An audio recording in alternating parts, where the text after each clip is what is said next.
Transmission dynamics of कोविड-19, यानी कि कोविड-19 जो है इसको हम किस तरह मैथमेटिकली कंट्रोल अप्लाई करके तो हम बता सकते हैं कि ये कैसे कंट्रोल हो सकता है जी। फर्स्ट देखें ये एब्स्ट्रैक्ट इसका, द आउटब्रेक ऑफ कोविड-19 काज्ड बाय सार्स कोविड-2 इन वुहान। यानी ये जो आउटब्रेक का मतलब ये होता है कि कोई भी जो डिजीज़ है वो अचानक से इतनी फैल जाए, बहुत ज़्यादा पीक पे चली जाए, तो वो जो पीक उसकी होती है बहुत ज़्यादा उसके पेशेंट्स हो जाए, उसको हम कहते हैं कि आउटब्रेक, के सडन आउटब्रेक हुआ है जी, के किसी इलाके में, किसी एरिया में, किसी कंट्री में ये इतनी ज़्यादा फैल गई है थोड़े से अरसे में, उसको हम कहते हैं कि आउटब्रेक उसकी। Another cities in China in 2019 has become a global pandemic as declared by World Health Organization। यानी ये जो है, ये जो कोविड-19 है अब ये ग्लोबल पेंडेमिक बन चुकी है। Global pandemic as declared by World Health Organization, के वर्ल्ड हेल्थ ऑर्गेनाइजेशन ने इसको डिक्लेयर कर दिया है ग्लोबल पेंडेमिक। ग्लोबल का मतलब यह है कि पूरी दुनिया में, और पेंडेमिक जो है अब 2-3 टाइप्स की कैटेगरीज होती हैं डिजीज़ की, एक होती है एपिडेमिक, एक होती है एंडेमिक और एक होती है पेंडेमिक। एपिडेमिक का मतलब ये होता है कि किसी ख़ास छोटे से कोई रीजन में, सपोज़ अब हम पाकिस्तान की बात करें तो यानी कि लाहौर शहर के अंदर अगर किसी तरह डेंगू फैलना शुरू हो जाता है और थोड़े ही दिनों में वो पीक पे चला जाता है तो उसको हम कहते हैं एपिडेमिक। एंडेमिक होता है कि जो डिजीज़ वो इतनी पीक पे नहीं जाती, यानी बहुत ज़्यादा शिद्दत नहीं इख्तियार करती, लेकिन ये है कि वो लंबे अरसे तक रहती है। जैसे आप एग्जांपल ले लें मलेरिया की, अब मलेरिया किसी भी रीजन में या और कुछ, ये नहीं कह सकते कि हर दूसरे चौथे बंदे को मलेरिया हो गया जी, लेकिन मलेरिया ये चलता रहता है, कुछ पेशेंट्स आते रहते हैं मलेरिया के, होता रहता है, ये लॉन्ग रन में चलता रहता है। लॉन्ग रन में चलने का मतलब ये नहीं कि पेशेंट जो है वो साल पूरा मलेरिया में मुब्तला रहता है, बल्कि ये है कि यानी कि गर्मियों में, सर्दियों में, हर सीज़न में ये कुछ ना कुछ पेशेंट्स इसके आते रहते हैं मलेरिया के। और एक होता है पेंडेमिक। पेंडेमिक दूसरे लफ्ज़ों में हम कह सकते हैं कि एपिडेमिक की जनरलाइजेशन है, कि एपिडेमिक तो है जिस तरह मैंने बताया आपको कि ये ख़ास रीजन में है कि लाहौर में हो गया, और इसी तरह अगर कोविड-19 सिर्फ लाहौर की बजाय पूरे पाकिस्तान, बल्कि पाकिस्तान और इसके नेबरिंग कंट्रीज़ में भी इसी तरह फैल जाए और पीक पे चला जाए, यानी Pakistan, India, Iran, Afghanistan, China, इस तरह पाकिस्तान और नेबरिंग कंट्रीज़ में ये यानी बहुत डिफरेंट बहुत सारे रीजन में ये फैल जाए और पीक पे चला जाए तो उसको हम कहते हैं pandemic. In the first quarter of 2020, यानी 2020 के जो फर्स्ट 3 मंथ्स हैं उसमें वर्ल्ड हेल्थ ऑर्गेनाइजेशन ने डिक्लेयर कर दिया था इसको global pandemic. The delay in diagnosis, आगे ये जो 19 लिखा हुआ है ये रेफरेंस है, यानी ये एविडेंस है जिसमें से ये चीज़ लिखी गई है, यानी उधर ये बताया गया है कि ये चीज़ ऐसे हो रही है, ये एविडेंस है उसका।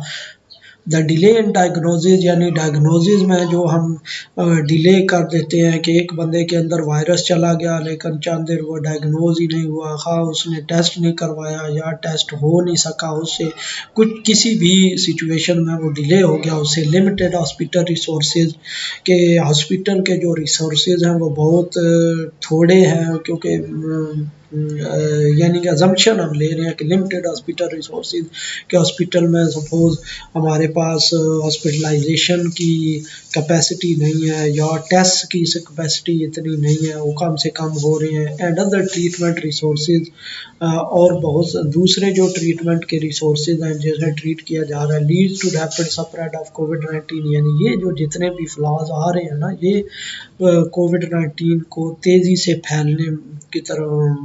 फैलने का सबब बनते हैं जी, ये रीज़न बनते हैं, इस वजह से वो तेज़ी से फैल रहा है। This article we consider an optimal control कोविड-19 ट्रांसमिशन मॉडल।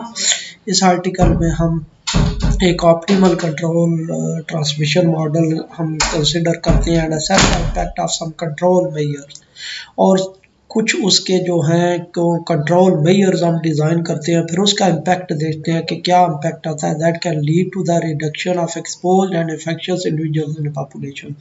तो यानी कि वो जो हमारे पास कंट्रोल मेजर्स हैं वो अप्लाई करके, तो कंट्रोल मेजर्स अप्लाई करके तो हम देखते हैं कि एक्सपोज्ड इंडिविजुअल्स वो भी कम हो रहे हैं, कम हो रहे हैं, और इन्फेक्शियस इंडिविजुअल वो भी कम हो रहे हैं। अब एक्सपोज्ड और इन्फेक्शियस में क्या डिफरेंस है? एक्सपोज्ड वो होते हैं इंडिविजुअल जिनके अंदर वायरस चला गया लेकिन अभी तक सिम्टम्स नहीं ज़ाहिर हुए, और इन्फेक्शियस वो होते हैं जो बीमारियां फैला भी रहे होते हैं और वो सिम्टम्स भी ज़ाहिर होते हैं। We investigate three control strategies for this deadly infectious disease. हम इसके लिए तीन कंट्रोल स्ट्रेटजीज को इन्वेस्टिगेट करेंगे जी। डिफरेंट कंट्रोल स्ट्रेटजीज अप्लाई कर सकते हैं, वो तो डिजीज़ की नेचर पे डिपेंड करता है या उसके जो जितने भी उसकी रीजंस बन रही हैं उससे डिफरेंट कंट्रोल स्ट्रेटजीज अप्लाई की जा सकती हैं। लेकिन यहाँ पे जो तीन कंट्रोल स्ट्रेटजीज वो डिज़ाइन की गई है यूजिंग पर्सनल प्रोटेक्शन। यानी फर्स्ट है पर्सनल प्रोटेक्शन के लोग जिस तरह यानी कि सोशल डिस्टेंसिंग रखें या फेस मास्क यूज़ करें, तो ये सारी पर्सनल प्रोटेक्शन में आ गया। ट्रीटमेंट विद अर्ली डायग्नोसिस, यानी कि जल्द अज जल्द किसी को अगर शक हो गया है कि वो कोविड-19 का पेशेंट है तो जल्द अज जल्द उसका डायग्नोज करके और उसका ट्रीटमेंट स्टार्ट कर दिया जाए। ट्रीटमेंट विद डिले डायग्नोसिस, तो जो कुछ लोगों का डिले हो जाता है यानी अभी तक नहीं होते ये सिम्टम, कुछ अरसे के बाद उनका ट्रीटमेंट होता है, उससे उसके बाद यानी डायग्नोजेशन में डिले कुछ आता है, उसके बाद उसका ट्रीटमेंट स्टार्ट करें। Spraying of virus in the environment as time dependent control function, और जो हमारे पास एनवायरनमेंट है उसमें कोई वायरस के लिए स्प्रे करें, वो भी हमने एक कंट्रोल फंक्शन डिफाइन किया। टाइम डिपेंडेंट कंट्रोल फंक्शन के टाइम के साथ साथ हम वो स्प्रे करेंगे, एनवायरनमेंट में स्प्रे करें, और फिर उससे जो है ना वो वायरस डेड हो और उससे भी कोई बीमारी, यानी कि ये भी एक कंट्रोल मेजर के तौर पे हम ले रहे हैं कैसे करें in our dynamical model to curve the disease spread. तो ये हमारे पास जो डायनामिकल मॉडल है ये सारे डिजीज स्प्रेड में वो कुछ कमी लाते हैं जी, उसको कम करने का सबब बनते हैं जी, इससे कुछ कमी हो सकती है जी।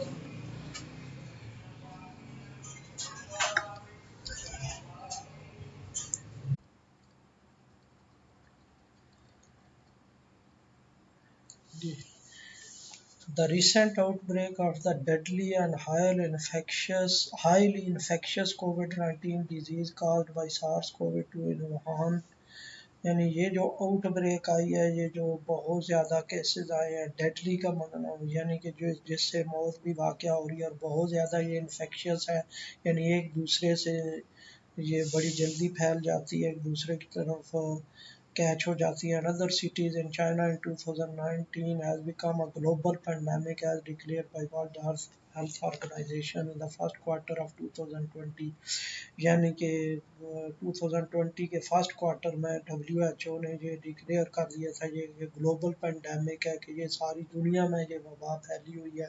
19 उसका रेफरेंस है, यानी जहाँ से ये एविडेंस है कि इस जगह पे ये बात लिखी हुई है, खुद से नहीं कह रहे। The most vulnerable people to develop serious complications from this dangerous disease all the elderly with underlying medical problems, यानी बहुत सारे इसका मीनिंग ये है कि बहुत सारे ऐसे लोग जो बहुत ज़्यादा यानी कि जिनमें ये सवीयर डिजीज़ होती है, वो बहुत ज़्यादा जो बूढ़े लोग हैं जिनमें कोई मेडिकल प्रॉब्लम है, यानी जिनको को हार्ट प्रॉब्लम है या कोई शुगर का इशू है या और बहुत सारे इश्यूज हैं, यानी ज़्यादातर वो जो है वो इस बीमारी से ज़्यादा मुतासर होते हैं। As at 29 March 2020 the 69 situation report by WHO indicated that the deadly COVID-19 disease had globally infected 634,835 people with 29,000।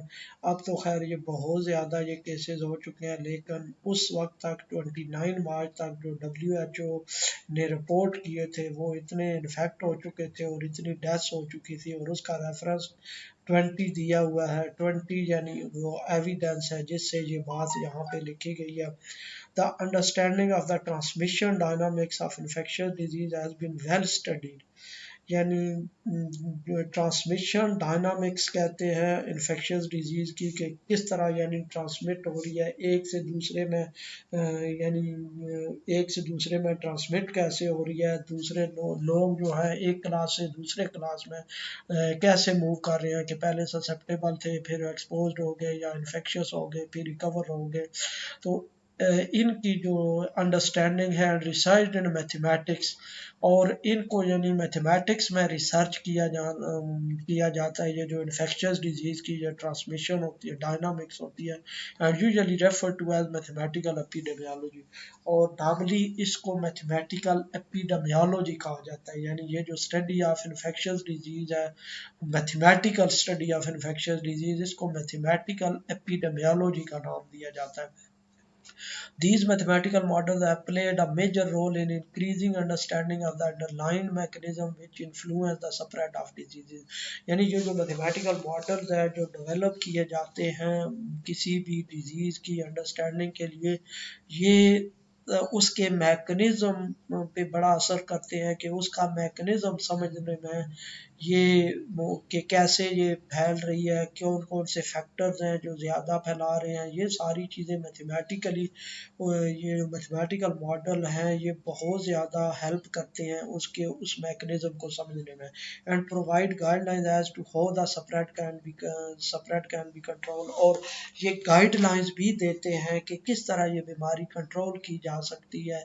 आगे वो एविडेंस दिए हुए हैं जहाँ यानी कि वो उन उन इन ये जो मैथमेटिकल मॉडल डेवलप किए गए हैं किस किस तरह वो हेल्प कर रहे हैं जी इसको। The recent outbreak of the deadly and highly infectious disease has attracted the attention of many authors who have discussed and studied the nature of the virus। यानी ये जो कोविड-19 की डिजीज़ है बहुत सारे ऑथर्स को इसने अट्रैक्ट किया है, और उन्होंने स्टडी किया है कि इसकी वायरस की नेचर क्या है, इट्स ट्रांसमिशन डायनामिक, ये कैसे कैसे फैल रहा है एक से दूसरे में, वो सारा उसका transmission dynamics and basic reproduction number of the disease. और इसका बेसिक रिप्रोडक्शन नंबर क्या है, सपोज चाइना में अगर ये बीमारी फैल रही है तो रिसर्चर्स ने ये कैलकुलेट करने की कोशिश की है कि इसका बेसिक रिप्रोडक्शन नंबर कितना, यानी अंदाज़न एक बंदा ऑन एवरेज कितने बंदों को ये बीमारी ट्रांसफ़र कर रहा है। तो ये सारे यानी आथर्स ने इस पे फोकस किया, आगे रेफरेंसेस दिए हुए हैं जिनमें उन्होंने काम किया। Recently Elsevier and Springer have made open access to several literature for interested researchers. ये दोनों पब्लिशिंग कंपनी है एल्सवेयर और स्प्रिंगर, जिनमें मुख्तलिफ जिनके अंडर बहुत सारे जर्नल्स हैं, उन जर्नल्स में लोग अपनी रिसर्च पब्लिश करवाते हैं। तो इन्होंने यानी कि अपनी, वैसे तो ये है कि कई दफ़ा ये ओपन एक्सेस नहीं होता, कोई भी अगर आप पेपर देखना चाहते हैं रिसर्च देखना चाहते हैं तो वो उनके लिए पेमेंट करना पड़ती है। लेकिन ये है कि इन्होंने ये कोविड-19 की पेंडेमिक में इन्होंने ये फ्री एक्सेस कर दी थी कि सारे लोग ताकि वो रिसर्च देख सकें और उससे फ़ायदा उठा सकें। तो उन्होंने बहुत सारा लिटरेचर ये ओपन कर दिया था फॉर इंटरेस्टेड यानी जो इंटरेस्टेड थे, जो उनमें मज़ीद आगे रिसर्च करना चाहते थे उनके लिए। NSCIR mathematical model for the transmission dynamics of covid disease with data fitting parameter estimation sensitivity analysis study in 5 vials a deterministic model for COVID-19 that captures the effect of delayed diagnosis on disease transmission has also been presented C28। यानी ये जो 5 हमारे पास research paper है जिसका reference दिया हुआ है उसमें SCIR मैथमेटिकल मॉडल डिज़ाइन किया गया है। SCIR का मतलब है ससेप्टेबल, एक्सपोज्ड, इन्फेक्शियस और रिकवर्ड, जिसमें डाटा फिटिंग का मतलब ये है कि जो रियल केसेस हैं पहले उनका ग्राफ बनाया गया, फिर उसके बाद जो मैथमेटिकल मॉडल से आउटकम्स आ रही हैं उनका ग्राफ बनाया गया और उनको फिट किया गया है ऐसे पैरामीटर एस्टिमेट करके कि ये पैरामीटर की अगर वैल्यूज़ हों तो उसको एस्टिमेट करके तो फिर ये कर्व फिट की गई है। उसमें इस तरह सेंसिटिविटी एनालिसिस किया गया कि कौन कौन से पैरामीटर ज़्यादा सेंसिटिव हैं, जिनसे ये जो इन्फेक्शन है ये ज़्यादा फैल रही है, वो भी इसमें किया गया। और आगे डिटर्मिनिस्टिक मॉडल मैंने पहले भी आपको बताया था, दो टाइप के मॉडल होते हैं, एक डिटर्मिनिस्टिक और एक स्टोकेस्टिक। डिटर्मिनिस्टिक मॉडल ये होता है कि जिसमें पैरामीटर की पेट वैल्यूज हम फाइंड करते हैं, सपोज 0.2, 0.3 या 0.4। और जो हमारे पास स्टोकेस्टिक होता है उसमें मुख्तलिफ रेंजेस होती हैं पैरामीटर्स की। सपोज को बीटा पैरामीटर मॉडल में इन्वॉल्व है तो उसकी रेंज 0.2 से 2 और 0.5 होगी। ये नहीं कहा गया होगा कि इसकी पेट वैल्यू ये है। डिले डायग्नोसिस, यानी उसमें ये फैक्टर डाल दिया गया कि अगर डायग्नोज करने में कोई डिले हो जाता है तो फिर किस तरह बीमारी ये फैलती है। इन 12 the author explore statistical analysis of COVID-19 disease data to estimate time delay adjusted risk for death from this deadly virus in Wuhan as well as for China excluding Wuhan। यानी ये जो 12 रिसर्च पेपर है इसमें statistical analysis किया गया, वो data लेके सारा ये स्टैटिस्टिकल एनालिसिस में ये मीन मीडियन मोड ये सारी चीज़ें आ जाती हैं। ये कुछ किया गया पहले वुहान का, फिर उसके बाद वुहान को छोड़ के बाकी चाइना का। Their study suggested that effective social distancing and movement restrictions practices can help minimize the disease transmission। यानी वो जो स्टडी उन्होंने किया, उन्होंने सजेस्ट किया कि ये जो सोशल डिस्टेंसिंग है और मूवमेंट रिस्ट्रिक्शंस है एक रीजन से दूसरे रीजन की तरफ, ये जो है वो डिजीज ट्रांसमिशन में मिनिमाइज कर रही है उसको। Real time forecast phenomenological model has also been designed to study the transmission pattern of कोविड-19 infectious disease, see for example 23। यानी इसमें रियल डाटा लेके फोरकास्ट की गई है इस पेपर में कि कैसे आगे कितने कितने केसेस हो सकते हैं अगर यही पैटर्न चलता जाता है। Also NSCIR top compartmental modelling concept apply to design a data driven epidemic that incorporate governmental actions. यानी एक और SCIR type mathematical model develop किया गया जिसमें गवर्नमेंट के एक्शंस का एक फैक्टर डाल दिया गया, उसको लेके तो फिर उसमें डिस्कस किया गया। And individual behaviour reaction for covid disease outbreak इन यूआन, यानी उसमें फिर जो आदमियों का बिहेवियर रिएक्शन है, उनके बिहेवियर का जो रिएक्शन है वो स्टडी किया गया इस कोविड-19 के दौरान। Mathematical modelling of epidemic using deterministic optimal control problem is widely explored in the literature of mathematical epidemiology. यानी जो मैथमेटिकल मॉडल्स हैं किसी भी एपिडेमिक कोई भी आती है, मलेरिया, डेंगी, जो सपोज डेंगी या ऐसी कोई भी जो एपिडेमिक है उसके बारे में जो डिटर्मिनिस्टिक मॉडल है उसमें ऑप्टिमल कंट्रोल बहुत सारे डिज़ाइन किए गए लिटरेचर में, जो मैथमेटिकल एपिडेमियोलॉजी में जो कहते हैं a detailed comprehensive literature of optimal control models in epidemiological modelling and numerical approximation technique can be found in 10 to 24। यानी ये जो दो रेफरेंसेस हैं ये बुक्स होंगी शायद इसमें, यानी उन पे बहुत ज़्यादा लिटरेचर है ऑप्टिमल कंट्रोल मॉडल के बारे में कि किस तरह ऑप्टिमल कंट्रोल प्रॉब्लम डिज़ाइन किए जाते हैं, फिर उनको कैसे आगे डिस्कस किया जाता है, कैसे उसके सोल्यूशन फाइंड किए जाते हैं।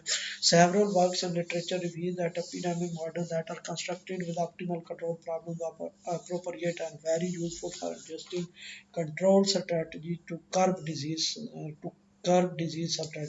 यानी बहुत सारा ऐसा काम हो चुका है लिटरेचर में जिसमें ये जो एपिडेमिक मॉडल्स हैं, जो आप epidemic models in terms of optimal control problem जो डिज़ाइन किए गए हैं वो बहुत ज़्यादा यानी रीज़नेबल हैं और बहुत ज़्यादा यूज़फुल हैं।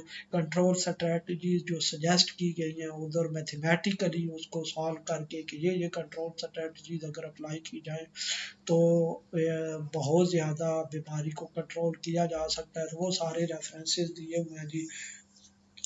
The principal purpose of this article is to present control strategies for transmission dynamics of COVID-19 and to determine strategies that are critical even during instances of delayed diagnosis। यानी कि इसका जो basic इस article का इसमें purpose है वो ये है कि ऑप्टिमल कंट्रोल स्ट्रेटजीज प्रेजेंट करना कि ये ऑप्टिमल कंट्रोल स्ट्रेटजीज अप्लाई की जा सकती हैं, फिर उसके आउटकम को डिस्कस करना कि अगर ये अप्लाई की जाए तो उसका क्या आउटकम आएगा, कितना उसका फ़ायदा होगा, और उसमें और इवन के अगर डायग्नोसिस में कुछ डिले हो जाए तो तब भी वो हमारे पास ये जो कंट्रोल, फिर कौन सी कंट्रोल स्ट्रेटजीज अपनानी पड़ेगी जिससे ये बीमारी कंट्रोल हो सकती है। Section 2 formulate an optimal control model for with 4 control measures, यानी आगे हम सेक्शन 2 में पढ़ेंगे ऑप्टिमल कंट्रोल मॉडल एक डिज़ाइन करेंगे जिसमें 4 कंट्रोल मेजर्स अप्लाई किए होंगे, उनके हम नाम देखेंगे, वो कौन कौन से कंट्रोल मेजर्स अप्लाई किए गए हैं, या कंट्रोल फंक्शंस डिज़ाइन किए गए हैं कि ये कंट्रोल मेजर्स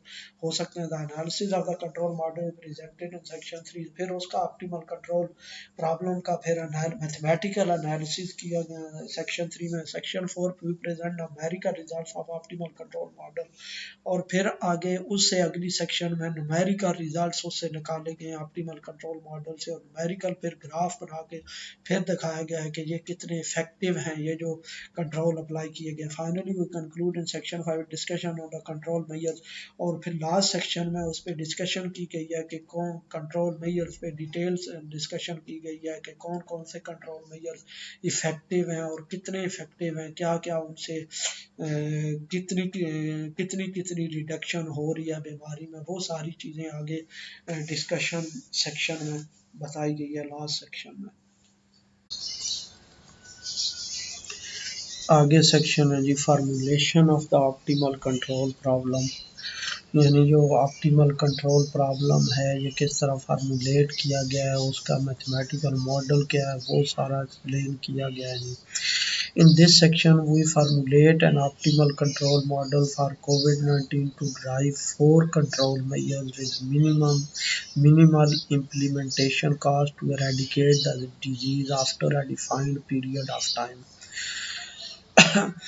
ऑप्टिमल कंट्रोल जो प्रॉब्लम होता है जिसमें कंट्रोल फंक्शंस अप्लाई किए जाते हैं, यानी डिफरेंट कंट्रोल मेजर्स इंट्रोड्यूस करवाए जाते हैं टर्म्स ऑफ कंट्रोल फंक्शन। तो बेसिक जो टास्क होता है वो क्या होता है, वो कि मैथमेटिकली हम सॉल्व करके दो चीज़ें हमने माइंड में रखी होती हैं। एक तो ये कि जो हम वो कंट्रोल अप्लाई कर रहे हैं वो मिनिमम कास्ट आए उस कंट्रोल की, और दूसरा उस मिनिमम कास्ट के साथ साथ जो बीमारी है वो ज़्यादा से ज़्यादा कंट्रोल हो। सपोज़ मैं एग्ज़ाम्पल अगर आपको दूँ डेंगू की, तो डेंगू के लिए अब कंट्रोल मेजर्स कौन कौन से हैं जी, कंट्रोल मेजर्स अप्लाई किए जा सकते हैं। एक तो ये है कि डेंगू को कंट्रोल करने के लिए स्प्रे किया जा सकता है एटमॉस्फेयर में, या उन साइट्स पे जहाँ ब्रीडिंग साइट्स पे जहाँ पे ये डेंगू के लार्वाज वगैरह होते हैं और कुछ, तो उसमें स्प्रे किया जाए, या ऐसे कोई जो है पैरास्टाइड वो यूज़ किए जाएं ताकि ये उनकी मॉर्टेलिटी हो जाए, उनकी डेथ हो जाए। दूसरा ये है कि कंट्रोल में ये दूसरा ये भी अप्लाई किया जा सकता है कि जितने डेंगू के इन्फेक्टेड पर्सन हैं वहाँ पे जो है वो बेड नेट्स प्रोवाइड किए जाएं ताकि उनको ना कोई और मच्छर काट सके, और जब वो मच्छर नहीं काट सकेगा तो वो उसमें डेंगू आगे डेंगू का पैरासाइट वायरस ट्रांसफ़र नहीं होगा और फिर आगे दूसरे लोगों को ट्रांसफ़र नहीं हुआ।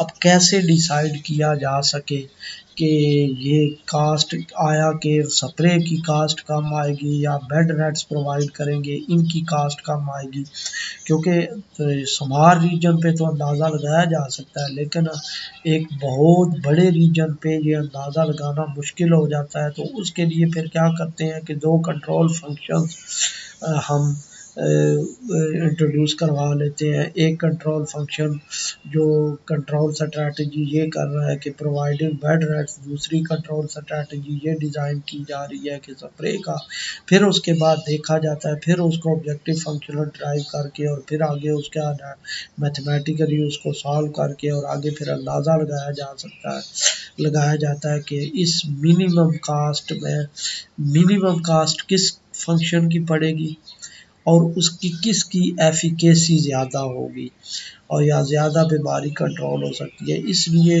जो ऑप्टिमल कंट्रोल प्रॉब्लम होता है, ऑप्टिमल का मतलब ही यही है कि मैक्सिमाइज या मिनिमाइज ऑप्टिमल वैल्यू। तो दो चीज़ें माइंड में रखी जाती हैं, एक तो ये कि मिनिमम कॉस्ट हमारे पास आए जो भी हम कंट्रोल अप्लाई कर रहे हैं, और दूसरी चीज़ माइंड में ये रखी जाती है कि मैक्सिमम जो डिजीज़ है वो कंट्रोल हो। तो कौन सी स्ट्रैटेजीज अप्लाई की जाए जिससे कास्ट मिनिमम हो और बीमारी ज़्यादा से ज़्यादा कंट्रोल हो। ये दो चीज़ें माइंड में रखी जाती है ऑप्टिमल कंट्रोल प्रॉब्लम जो डिज़ाइन किया जाता है इस तरह, और फिर आगे उसको जो एनालाइज किया जाता है, ऑब्जेक्टिव फंक्शनल जो डिज़ाइन किया जाता है, वो ये दो चीज़ों को माइंड में रख के तो ये डिज़ाइन किया जाता है।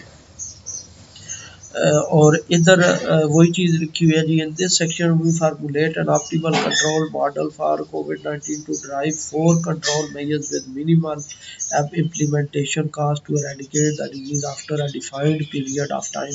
और दूसरा कुछ पीरियड भी डिफाइन करते हैं कि ये जो कंट्रोल हम अप्लाई कर रहे हैं, ये नहीं कि इनफाइनाइट टाइम के लिए अप्लाई कर रहे हैं। ये जो हम कंट्रोल अप्लाई कर रहे होते हैं, ये 3 माह के लिए कंट्रोल अप्लाई कर रहे हैं, 2 माह के लिए अप्लाई कर रहे हैं या 1 माह के लिए अप्लाई कर रहे हैं। तो वो एक पार्टिकुलर हम टाइम भी डिसाइड करते हैं कि कितने टाइम के लिए ये कंट्रोल अप्लाई करना है।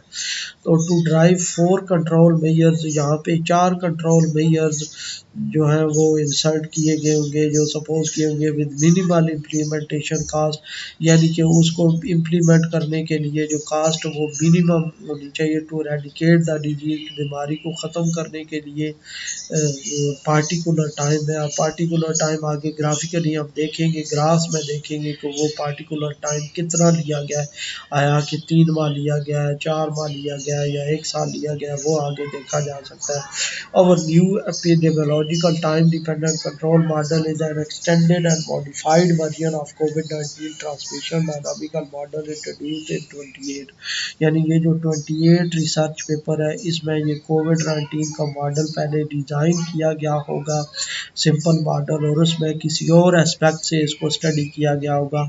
अब इस पेपर में उसी मैथमेटिकल मॉडल को लेके और उसमें कंट्रोल मेजर्स अप्लाई किए गए हैं, कंट्रोल फंक्शंस इंट्रोड्यूस करवाए गए हैं, और उसी मैथमेटिकल मॉडल को अब मॉडिफाई कर दिया गया। Here we know that the population is divided into susceptible, जहाँ पे ये जो सिस्टम ऑफ इक्वेशंस है, जो मैथमेटिकल मॉडल है, वो डिफरेंट कंपार्टमेंट्स बनाए गए होंगे इंडिविजुअल्स के, और उनके नाम इस तरह रखे गए हैं कि जो एक पहला कंपार्टमेंट में उसमें ससेप्टेबल इंडिविजुअल्स हैं। ससेप्टेबल कौन से हैं?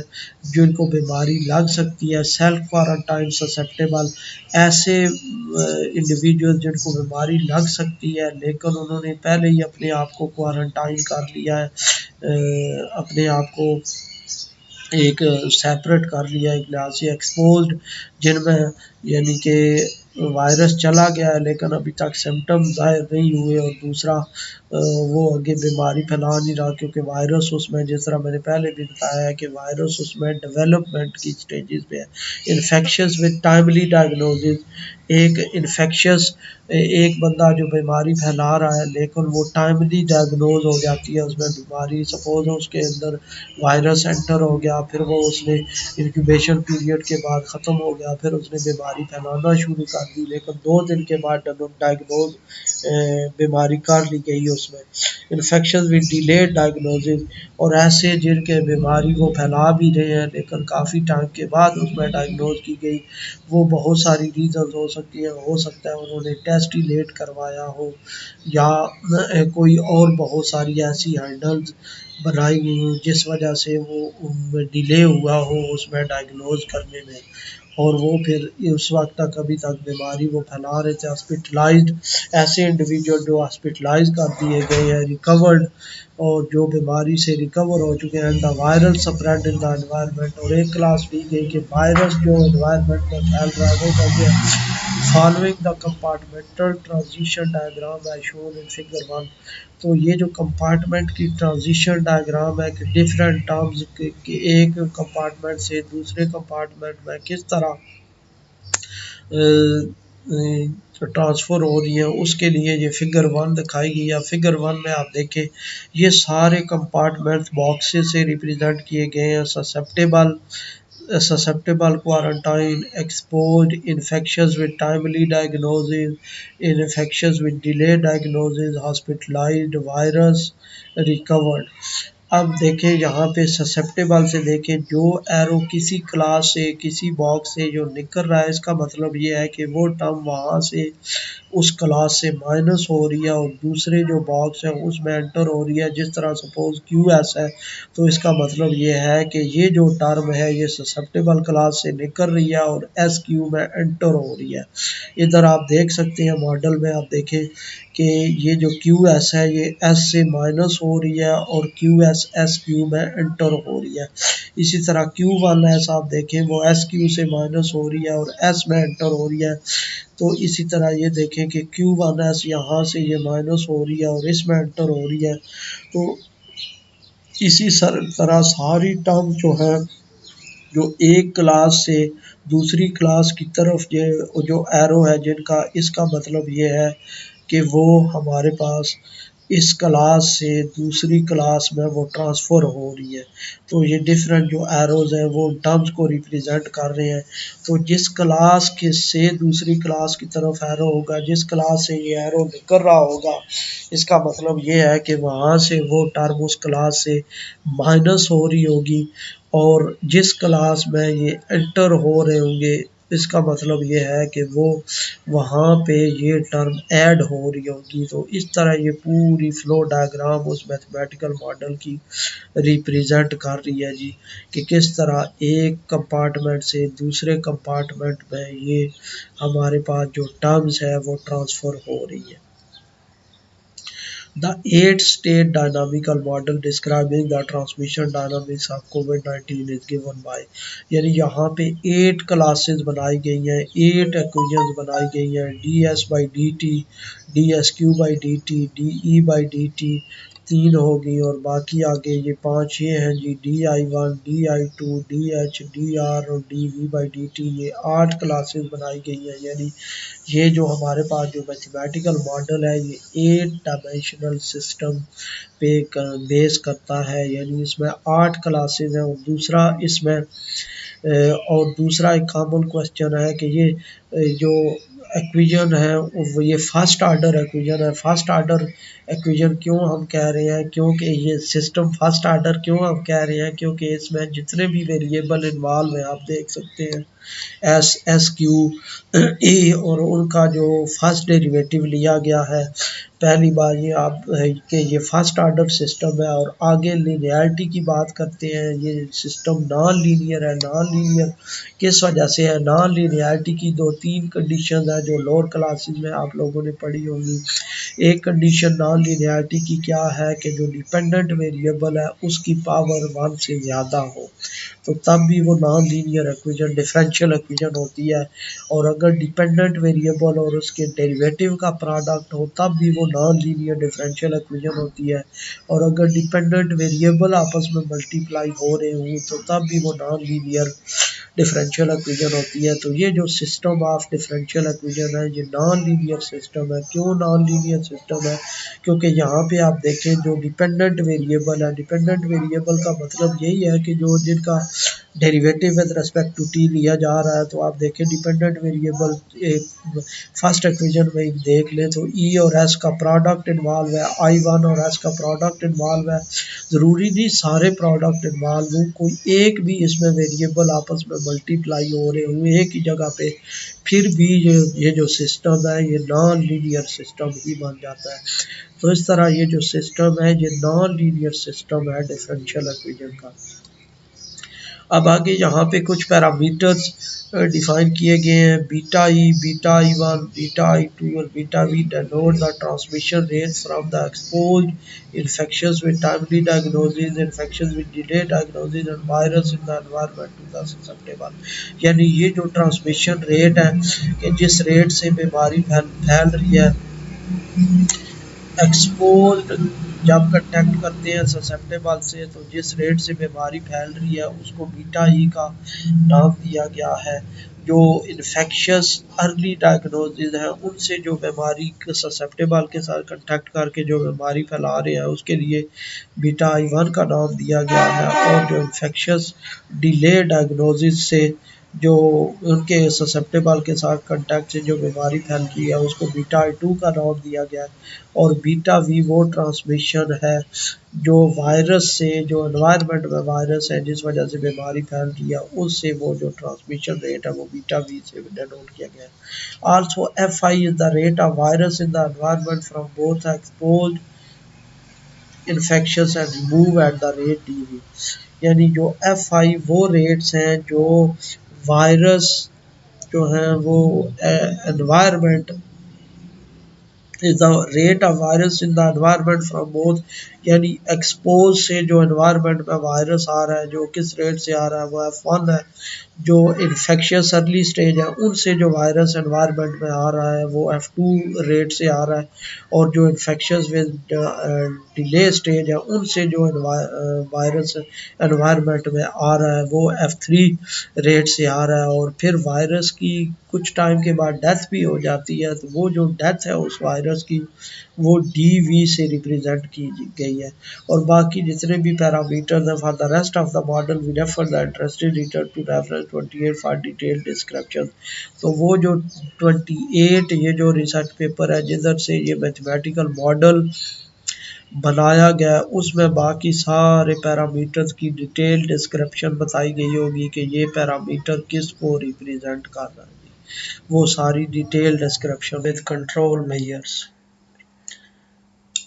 फॉलोइंग फ्रॉम द सिस्टम 2.1 ये जो सिस्टम ऊपर एक्सप्लेन किया गया है, ये जो सिस्टम बनाया गया है जी, ये 9 इक्वेशंस का कितने का मॉडल था जी,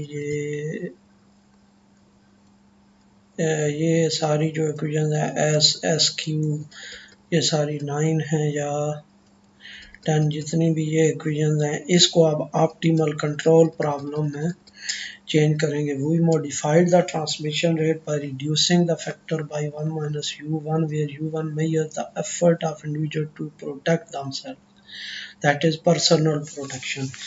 u1 कंट्रोल हाँ एक है कि जो इंडिविजुअल एफर्ट करता है अपने आप को प्रोटेक्ट करने की फेस मास्क यूज़ करके, सोशल डिस्टेंसिंग रख के या और ऐसे मेजर्स अप्लाई करके अपने आप को जो प्रोटेक्ट करने की कोशिश करता है वो u1 उस कंट्रोल को डेनोट कर रहा है।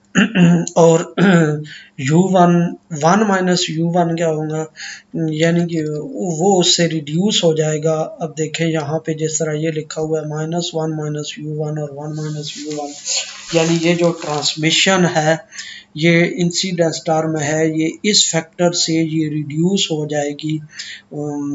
u1 जो कंट्रोल हम अप्लाई करते हैं मैक्सिमम वैल्यू उनकी 1 लेते हैं और मिनिमम वैल्यू 0 लेते हैं। मैक्सिमम 1 का मतलब ये है कि full efficacy of the control, fully वो एफिशिएंट है। और u1 0 का मतलब ये है कि बिल्कुल एफिकेसी 0 है, यानी कोई उस पर असर नहीं है। तो ये 1 माइनस u1 लिखा हुआ है, इसका मतलब यही है कि ये कुछ ना कुछ पर्सनल, ज़रूरी नहीं कि पर्सनल प्रोटेक्शन फुली हो जाए, लेकिन यह है कि कुछ ना कुछ एफर्ट जब करेंगे इंडिविजुअल तो कुछ ना कुछ पर्सनल प्रोटेक्शन हो जाएगी। तो वो जो कुछ ना कुछ पर्सनल प्रोटेक्शन हो जाएगी वो फैक्टर 1 में से माइनस करें तो उतनी वो आ जाएगा जी, पॉइंट्स में आ जाएगा वो। The control variable u2 measure the treatment rate of timely diagnosed individual। u2 जो कंट्रोल फंक्शन है वो ट्रीटमेंट रेट को शो कर रहा है। ट्रीटमेंट रेट को कौन सा, जो टाइमली डायग्नोज हो जाते हैं इंडिविजुअल्स उनका जो ट्रीटमेंट स्टार्ट कर दिया जाता है, u2 उस को शो कर रहा है। आप देखें -u2i इंटू u2i, यानी टाइमली जब उनका ट्रीटमेंट स्टार्ट कर दिया जाता है तो वो हॉस्पिटलाइज्ड क्लास में चले जाएंगे, वो हॉस्पिटलाइज हो जाएंगे। तो u2 ये कंट्रोल मेजर उसको शो कर रहा है। इसी तरह आगे हैं जी, and while the U3 measure the treatment rate of delayed diagnosed individual, और U3 उसका ट्रीटमेंट रेट है जो डिले कुछ डिले के बाद डायग्नोज होते हैं। U3 उनका ट्रीटमेंट रेट है, और ये देखें जहाँ से U3 I2 भी वो उसी तरह हॉस्पिटलाइज हो जाते हैं। U2 यानी उनका वो ट्रीटमेंट रेट है, टाइम डिपेंडेंट ट्रीटमेंट रेट जो अर्ली डायग्नोज हो जाते हैं। U3 उनका ट्रीटमेंट रेट है जो कुछ डिले के बाद डायग्नोज होते हैं जी। ये 3 कंट्रोल मेजर्स हो गए। पहला पर्सनल प्रोटेक्शन हो गया, दूसरा फिर जो ट्रीटमेंट है अर्ली डायग्नोज का जो हो जाते हैं, फिर तीसरा उनका है जो डिले के साथ डायग्नोज होते हैं और हॉस्पिटलाइज हो जाते हैं। The fourth control variable U4 measures the spraying of the environment to prevent viral release. तो U4 उसको स्प्रे U4 उस कंट्रोल स्प्रे कंट्रोल उस कंट्रोल को शो कर रहा है जिससे हम स्प्रे करते हैं एनवायरनमेंट में, और उससे फिर वायरस रिड्यूस होते हैं। तो U4 वो कंट्रोल है, इसलिए U4 जब वायरस रिड्यूस होंगे तो वो इससे क्लास से माइनस हो जाएंगे, तो ये U4 भी उस कंट्रोल को शो कर रहा है जी। We further assume that individuals that recover at any time T after hospitalization and treatment are removed from the hospitalized class to the recover class। तो हम ये भी assume कर रहे हैं कि जब हॉस्पिटलाइजेशन के बाद वो रिकवर हो जाते हैं तो या ट्रीटमेंट के बाद वो हॉस्पिटलाइज से रिमूव होके रिकवर क्लास में चले जाते हैं, यानी -MH इधर आ जाएंगे, इसमें MH में आ जाएंगे जी, क्योंकि कुछ ऐसा हॉस्पिटलाइजेशन के बाद वो रिकवर हो जाते हैं।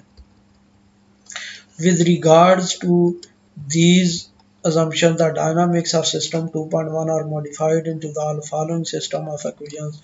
तो ये जो assumption हमने लिए हैं, कंट्रोल फंक्शंस हमने अप्लाई लिए हैं, इन कंट्रोल फंक्शंस को इंसर्ट करने के बाद हमारा जो प्रॉब्लम है वो ये 2.2 बन जाएगा। अब U1 में फिर रिपीट कर दूँ, U1 कौन सा कंट्रोल है? पर्सनल प्रोटेक्शन का। जाहिर बात है जब पर्सनल प्रोटेक्शन होगी तो कुछ ना कुछ ट्रांसमिशन कम होगी, तो ये जो फैक्टर है ये रिड्यूस कर रहा है उस ट्रांसमिशन को, यानी ज़रूरी नहीं कि fully transmission personal protection fully हो सकती है, क्योंकि लॉकडाउन भी हो या जो मर्जी भी हो, कुछ ना कुछ एप्लीकेबल है या काफ़ी हद तक एप्लीकेबल कह सकते हैं, लेकिन 100% एप्लीकेबल तो नहीं है।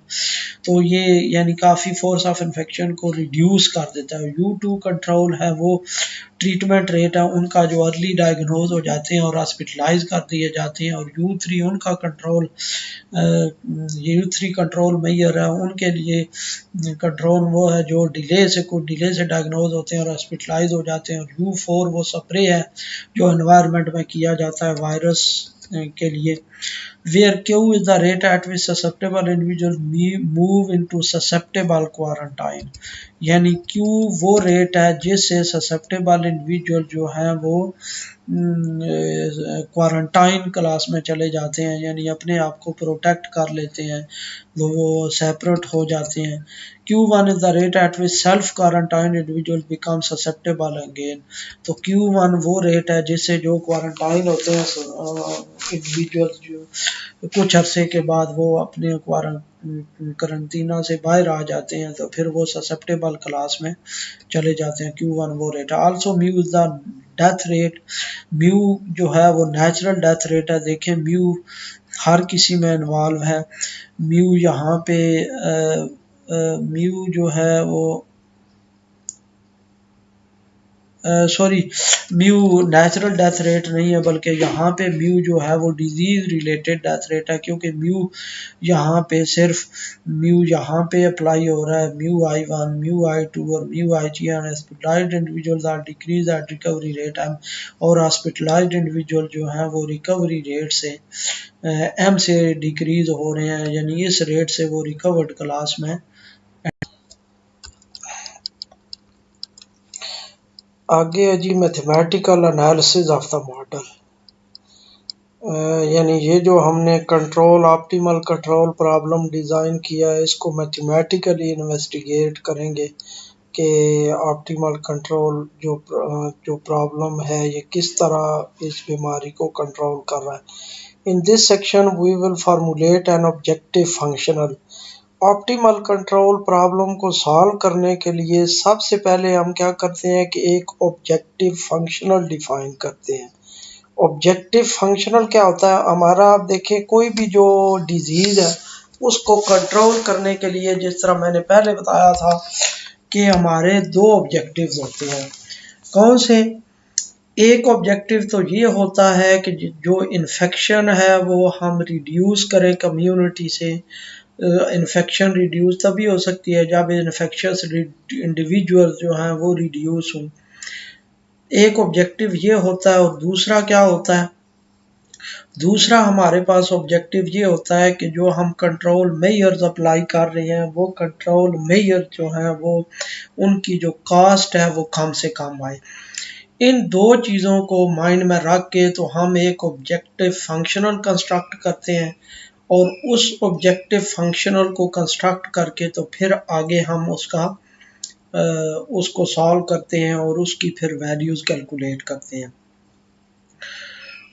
At present, the existence of optimal control by means of Pontryagin maximum principle, ये Pontryagin maximum principle है जो ऑप्टिमल कंट्रोल थ्योरी में अप्लाई होता है जी, जिससे हम यानी मैक्सिमाइज करते हैं या मिनिमाइज करते हैं इसको, यानी वही जो ऑब्जेक्टिव फंक्शनल है जो मैंने बताया आपको, ये दोनों चीज़ें वो मिनिमाइज करते हैं इसे।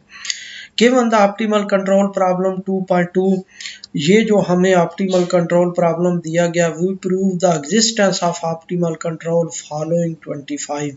यानी पहले तो हम ऑप्टिमल कंट्रोल प्रॉब्लम की एग्जिस्टेंस प्रूव करते हैं। सर्टन वो एक्सियम्स हैं वो सेटिस्फाई करवाने होते हैं, वो सेटिस्फाई करवाते हैं। फिर उसके बाद आगे then characterising it for optimality, और फिर उसकी आगे ऑप्टिमल कंडीशंस हम प्रूव करते हैं कि ऑप्टिमैलिटी जो है वो उसकी प्रूव की जाती है। The objective functional J formulates the optimization problem of identifying the most effective strategy. जो ऑब्जेक्टिव फंक्शनल होता है ये ऑप्टिमाइजेशन जो प्रॉब्लम है उसको ये फार्मूलेट करता है, यानी ऑप्टिमाइजेशन प्रॉब्लम इसी से फार्मूलेट किया जाता है, जो आइडेंटिफाई कर रहा होता है मोस्ट इफेक्टिव स्ट्रैटेजी के बहुत ज़्यादा इफेक्टिव जो स्ट्रैटेजीज हैं वो कौन सी हैं, कौन कौन सी स्ट्रैटेजी ज़्यादा इफेक्टिव है। क्योंकि यहाँ पे आप देखें तो हमने 3-4 स्ट्रैटेजीज डिफाइन की हैं, U1, U2, U3 और U4। तो कौन सी इसमें से ज़्यादा इफेक्टिव स्ट्रैटेजी होगी मिनिमाइज करने के लिए कोविड-19 की, ये जो कोविड-19 के केसेस हैं उनको मिनिमाइज करने के लिए, वो जो फिर इफेक्टिव स्ट्रैटेजी है फिर स्पेशल अटेंशन उस पे नहीं फोकस नहीं जाती है जी। The objective functional, the overall pre-selected objective involves the minimization of the number of exposed। अब हमारे पास जो ओवरऑल ऑब्जेक्टिव है क्या होता है कि नंबर ऑफ एक्सपोज्ड जो हैं उनको मिनिमाइज किया जाए, कि यानी जो गिरे हुए हैं वो उनकी तादाद कम से कम, ताकि कम से कम वो आगे in fact delay diagnosed infectious individuals, यानी कि जो जिनमें डिले आ रहा है इन्फेक्शियस इंडिविजुअल्स में के डायग्नोज करने में वो कम से कम हों। And viral spread in the environment over a finite time interval 0 to T, और एक फाइनाइट टाइम इंटरवल के दरमियान ये सारी चीज़ें एक फाइनाइट टाइम इंटरवल के दरमियान ये करनी है। यानी पहली क्या है जी, हमारा मेन ऑब्जेक्टिव क्या है कि जो नंबर ऑफ एक्सपोज्ड है वो मिनिमाइज हो, ताकि वो एक्सपोज जो है वो मिनिमाइज हो। तो फिर इन्फेक्शंस के साथ, इन्फेक्शन तो पहले ही है लेकिन ताकि वो इन्फेक्शंस के साथ को कंटेक्ट करके तो आगे मज़ीद ज़्यादा बीमारी ना फैले। दूसरा ये है कि जो जिनकी डायग्नोज करने में डिले आ रहा है वो डिले को कम से कम किया जाए, मिनिमाइज़ किया जाए, ताकि जब ज़ाहिरी बात है जब अर्ली डायग्नोज हो जाएंगे तो फिर उसके बाद वो ट्रीटमेंट जल्दी स्टार्ट हो जाएगा, तो ये भी एक मिनिमाइज करेंगे। और तीसरा क्या है कि viral spread in the environment, के वायरस जो है वो एनवायरनमेंट में कम से कम स्प्रेड हो, और ये सारी चीज़ें एक फाइनाइट इंटरवल लिया जाता है, जिस तरह मैंने पहले भी वीडियो में बताया था कि ज़ीरो से कैपिटल टी। अब कैपिटल टी वो हम डिसाइड करते हैं कि ये जो कंट्रोल हम अप्लाई कर रहे हैं, आया कि ये दो माह के लिए अप्लाई कर रहे हैं, 3 माह के अप्लाई कर रहे हैं, 4 माह के लिए अप्लाई कर रहे हैं, क्योंकि जो भी कंट्रोल स्ट्रेटजी अप्लाई की जाती है उसके लिए कुछ ना कुछ कास्ट रिक्वायर होती है। तो वो कास्ट, फिर उस कास्ट को देखते हुए और ये सारी चीज़ें देखते हुए तो फिर वो कोई किसी खास इंटरवल के लिए वो अप्लाई की जाती है। We define the objective functional J as follows. हम इस तरह ये डिफाइन कर देते हैं objective functional as a function of u1 u2 u3 0 to t a1 e हमारे पास क्या है, वो सॉल्यूशन है। जो ऊपर है हमारे पास इक्वेशंस हैं ये, यानी जब इनको सॉल्व अगर किया जाए, वैसे तो इस तरह एनालिटिकली मुश्किल है क्योंकि ये कपल्ड इक्वेशंस हैं, लेकिन अगर इनको न्यूमेरिकली इनकी वैल्यू दे के तो सॉल्व किया जाए, तो इनिशियल कंडीशंस दे के और ये पैरामीटर की न्यूमेरिकल वैल्यू दे के इनको सॉल्व किया जाए तो कोई ना कोई सोल्यूशन इसका आएगा। तो वो किसी भी टाइम टी पे जो इसका सोल्यूशन है, फिर उसके बाद A2 I2 इसकी वैल्यू, फिर उसके बाद A3V, फिर V की वैल्यू, और आगे +1/2 I1CI UIT I² ये हमारे पास ऑब्जेक्टिव फंक्शनल हम इस तरह डिफाइन कर लेते हैं।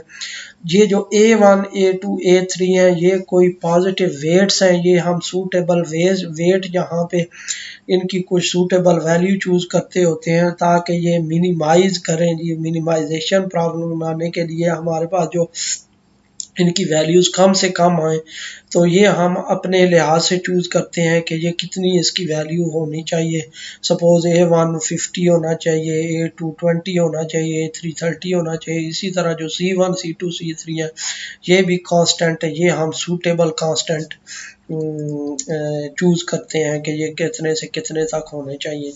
We aim to minimise the cost functional 3.1 which includes, यानी हमारा मकसद क्या है कि कास्ट फंक्शनल जो है ये ऑब्जेक्टिव फंक्शनल, इसको मिनिमाइज करें, जो इंक्लूड किस पे बेस कर रहा है, the number of exposed infections with delay diagnosis and the virus in the environment, यानी जो इस पे बेस कर रहा है, यानी ये इंक्लूड है उसमें, as well as the social cost related to the resources needed for personal protection. एक C1 U1 स्केयर, यानी कि पहली वो कास्ट जो हमें ज़रूरत है, सोशल कास्ट, जो पर्सनल प्रोटेक्शन अप्लाई करने के लिए जितने वो रिसोर्सेज हैं उसके लिए जो कास्ट है। जिस तरह सपोज़ अगर पर्सनल प्रोटेक्शन अगर ज़बरदस्ती कोई लॉकडाउन करवाना है या और कुछ को करवाना है, तो उसके लिए फिर ऐसी कोई फोर्स तैयार की जाए और उसको फिर पेमेंट की जाए कि जो लॉकडाउन करवाए, या दूसरे लोग, या फ़र्ज़ करें पर्सनल प्रोटेक्शन अगर हम फेस मास्क यूज़ करवाना चाहें तो उसके लिए कितनी कास्ट आएगी, कि कितने फेस मास्क फ्री में इसी तरह सेल किए जाए ताकि लोगों के पास पहुंच जाए और फिर वो लोग जो है वो फेस मास्क यूज़ करें। ये इस तरह की जो कास्ट है सारी। Early detected treatment C2 × U2 square, यानी कि ट्रीटमेंट को और उसके लिए फिर वो रिसोर्सेज, दूसरा जो अर्ली अगर ट्रीटमेंट करना है किसी का या डिटेक्शन करनी है कोविड-19 की, तो उसके लिए रिसोर्सेज मुख्तलिफ टीमें बनानी पड़ेंगी और बहुत सारी जो कास्ट आएगी उसमें, उसका ये फंक्शन रिप्रेजेंट कर रहा है C2 U2 square. Delay detected treatment U3 square, और जो डिले डायग्नोसिस हैं उनके लिए जो कास्ट आएगी, डिले हो कुछ अरसे कुछ देर के बाद जिनका डायग्नोज हो रहा है। स्प्रेइंग ऑफ एनवायरनमेंट, और एनवायरनमेंट में स्प्रे करने के लिए जो हमारे पास जो कास्ट हमें उस पे जितनी कास्ट लगेगी वो हम रिप्रेजेंट कर रही है C4 × U4 square. The control effort is modelled by means of a non linear combination of quadratic terms, यानी ये जो कंट्रोल फंक्शंस हैं या कंट्रोल एफर्ट है, ये एक नॉन लीनियर कॉम्बिनेशन है क्वाड्रेटिक टर्म्स का। हम क्वाड्रेटिक टर्म्स को यानी कि इनका स्क्वायर लेके तो हम कांस्टेंट मल्टीप्लाई कर रहे हैं। The constant AJ and CI represent a measure of the relative cost of the interventions over time. यानी ये कोई रिलेटिव कास्ट को मेजर कर रहे हैं, रिलेटिव कास्ट को कि कितनी कास्ट आएगी और डिफरेंट। मैंने आपको बताया ना कि यहाँ पे इस तरह कुछ इसकी सूटेबल वैल्यूज़ यहाँ पे कोई हम करते हैं, एडजस्ट करते हैं कि ताकि हमारा मकसद तो ये है कि जो ऑब्जेक्टिव फंक्शनल है वो मिनिमम वैल्यूज़ की आए। इस लिहाज से the objective of the control problem is to seek functions, यानी कि जो प्रॉब्लम ऑब्जेक्टिव मेन हमारा ऑब्जेक्टिव क्या होता है कि u1 u2 u3 और u4 की वो वैल्यूज जो सोल्यूशन हमें मिले, ये जो स्टैरिक में है यानी उसके को सोल्यूशन मिले। आप सोल्यूशन कैसे मिलेंगे ये आगे हम देखेंगे अभी, यानी उसके सोल्यूशन मिले।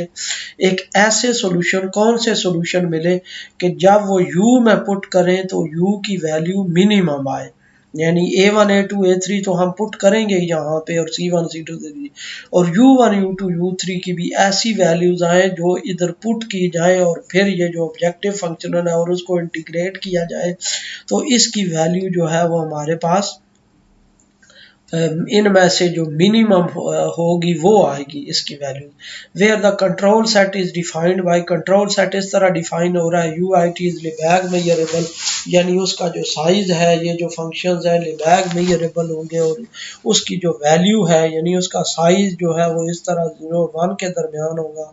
और यू आई टी यही जो लिखा हुआ है कि उसकी जो कंट्रोल फंक्शन है किसी भी टाइम टी पे उसकी वैल्यू या 0 और 1 के दरमियान होगी। 0 का जिस तरह मैंने आपको बताया कि इसका मतलब है कि कंट्रोल एफिकेसी 0 है किसी भी कंट्रोल की, और 1 का मतलब है कि फुल एफिकेसी यानी फुल इफेक्टिव है वो कंट्रोल। सब्जेक्ट टू द कोविड-19 मॉडल विद कंट्रोल्स 2.2, जो कंट्रोल हमने डिफाइन किए हुए हैं 2.2 में, ये जो कंट्रोल फंक्शन हमने डिफाइन किए हुए हैं इसमें एंड अप्रोप्रिएट इनिशियल कंडीशन, और कोई reasonable initial condition. Appropriate initial condition का मतलब यही है कि कब हमने कंट्रोल अप्लाई करना स्टार्ट किया है। हालांकि कंट्रोल हमने इम्प्लीमेंट कंट्रोल अप्लाई किया है अप्रैल के स्टार्ट में अप्लाई किया है या मई के स्टार्ट में, सपोज जिस तरह लॉकडाउन की स्ट्रेटजी है या बाकी ये डायग्नोजेशन है या और ये सारी स्ट्रेटजीज है, ये हमने स्टार्ट कहाँ से की है वो फिर इनिशियल कंडीशन हो जाएंगी। In the next section we prove the existence of the optimal control for the system two, यानी कि पहले हम ऑप्टिमल कंट्रोल प्रॉब्लम की ये एग्जिस्टेंस प्रूव करेंगे और फिर उसके बाद and then drive the optimality system, फिर वो हम ऑप्टिमैलिटी सिस्टम ड्राइव करेंगे जो ऑप्टिमल सिस्टम है इस ऑप्टिमल कंट्रोल प्रॉब्लम के लिए। फिर उस ऑप्टिमल कंट्रोल, वो जो ऑप्टिमल सिस्टम होता है उस ऑप्टिमल सिस्टम को हम सॉल्व करके न्यूमेरिकली तो फिर वो जो ग्राफ है वो प्लॉट करते हैं। It is well known that Pontryagin maximum principle is required to solve this control problem and the derivation of the necessary condition, के Pontryagin maximum principle ये यूज़ किया जाता है इस पर ऑप्टिमल कंट्रोल प्रॉब्लम को सॉल्व करने के लिए और इसकी जो नेसेसरी कंडीशंस हैं वो ड्राइव करने के लिए कि कौन कौन सी कंडीशन जो है वो सेटिस्फाई होनी चाहिए। Existence of an optimal control. The necessary conditions include the optimality solution and the adjoint equations. जो necessary conditions है वो किस किस की है कि ऑप्टिमैलिटी सॉल्यूशंस इसके हम फाइंड करेंगे और एडजॉइंट इक्वेशंस, दो हम चीज़ें हम फाइंड करते हैं। ऑप्टिमैलिटी सॉल्यूशंस का मतलब क्या है कि ये जो u1 u2 u3 की ऑप्टिमल वैल्यूज़ हैं ये फाइंड करते हैं, और एडजॉइंट इक्वेशंस आगे हम जितने वेरिएबल्स हैं उनके अकॉर्डिंग इतने एडजॉइंट इक्वेशन लिखते हैं। That an optimal control must satisfy which come from Pontryagin maximum principle, यानी कि वो ये इन जो ऑप्टिमल कंट्रोल है वो इन दोनों को सेटिस्फाई करना चाहिए और ये Pontryagin मैक्सिमम प्रिंसिपल से हम करते हैं drive. This principle converts the control model and the objective functional into a problem of minimizing pointwise Hamiltonian function, यानी ये जो Pontryagin मैक्सिमम प्रिंसिपल है असल में ये क्या करता है कि ये जो हमारा ऑप्टिमल कंट्रोल मॉडल है वो और जो ऑब्जेक्टिव फंक्शनल है इन दोनों को कंबाइन करके एक मिनिमाइजेशन पॉइंट वाइज फंक्शन में कन्वर्ट कर देता है जिसको हम कहते हैं हैमिल्टोनियन फंक्शन। यानी इन दोनों को मिला के हम कौन कौन से, जिस तरह आपने ऑप्टिमाइजेशन में देखा होगा कि कुछ हमारे पास कुछ कांस्टेंट्स होती हैं और कुछ उसके बाद कोई हमारे पास कोई फंक्शन होता है, और उन दोनों को मिला के तो कुछ हम वहाँ पे एडजॉइंट वेरिएबल, एडजॉइंट वेरिएबल वहाँ पे लैम्डा म्यू कुछ इस तरह इंट्रोड्यूस करवा लेते हैं। इसी तरह हम क्या करते हैं कि जो ऑप्टिमल कंट्रोल प्रॉब्लम है उसको और ऑब्जेक्टिव फंक्शनल को हम कंबाइन करते हैं in terms of Hamiltonian function. ये पॉइंटर्जाजन मैक्सिमम प्रिंसिपल हेल्प करता है इनको ये दोनों कंबाइन करने में, which is found by allowing each of the adjoint variable to correspond to each of the state variables accordingly। यानी कि जो अलाउ करता है कि जो हर एडजॉइंट वेरिएबल है वो करस्पॉन्ड करता है हर स्टेट वेरिएबल को, यानी कि हमारे पास एडजॉइंट वेरिएबल्स जो हैं वो भी उतने ही आते हैं जितने हमारे पास स्टेट वेरिएबल्स हैं। स्टेट वेरिएबल्स का मतलब ये है कि जितनी क्लासेस हैं, यानी अगर एस आई आर 3 क्लासेस हैं तो एडजॉइंट वेरिएबल्स भी हम 3 हमें लेने पड़ेंगे। ये एडजॉइंट वेरिएबल्स 3 लेके हम फिर हैमिल्टोनियन फंक्शन आगे कंस्ट्रक्ट करेंगे। आगे देखते हैं हैमिल्टोनियन फंक्शन कैसे कंस्ट्रक्ट कर रहे हैं जी।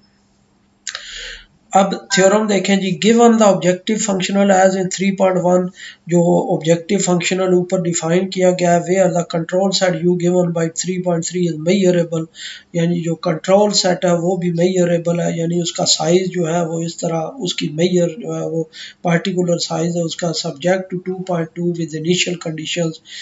2.2 वो हमारा सिस्टम है जो हमने डिज़ाइन किया था विद इनिशियल कंडीशन, कोई इनिशियल कंडीशंस हो, then there exist an optimal control, तो एक ज़रूर ऑप्टिमल कंट्रोल एग्जिस्ट करेगा, यानी एक सॉल्यूशन ज़रूर एग्जिस्ट करेगा u1 u2 u3 इस तरह के। जब वो जे में पुट करें, उस ऑब्जेक्टिव फंक्शनल में पुट करें तो वो उसकी मिनिमम वैल्यू देगा।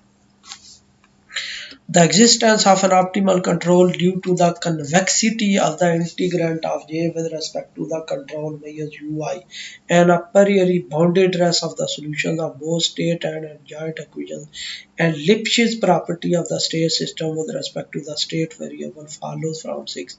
यानी कि इसकी ये जो थ्योरम है ये, या इसकी ऑप्टिमल कंट्रोल की एग्जिस्टेंस की, एक ऑप्टिमल कंट्रोल एग्जिस्ट कर रहा है, ऐसा ऑप्टिमल कंट्रोल एग्जिस्ट ज़रूर करेगा, ये ज़रूर एग्जिस्ट करेगा कि वो जब जे में पुट करें तो इसकी वो मिनिमम वैल्यू देगा। इसकी एग्जिस्टेंस कैसे होगी, due to the convexity of the integrand of J, के जो जे का जो इंटीग्रेंड है वो कन्वेक्स है। इंटीग्रेंड का मतलब ये है कि ये जे इसके जो इंटीग्रल के अंदर आ रहा है ये एक कन्वेक्स इंटीग्रेंड है। इसका कन्वेक्स फंक्शन की आपने डेफिनेशन पढ़ी होगी, ये उस तरह कन्वेक्सिटी की ये प्रॉपर्टी सेटिस्फाई करता है with respect to the control measures and a priori boundedness of the solutions of both state and adjoint equation। और जो solutions हैं, जब हमने ऊपर जो भी प्रॉब्लम हमने डिज़ाइन किया है उसके लिए हम क्या करते हैं कि एक पॉजिटिवली इनवेरिएंट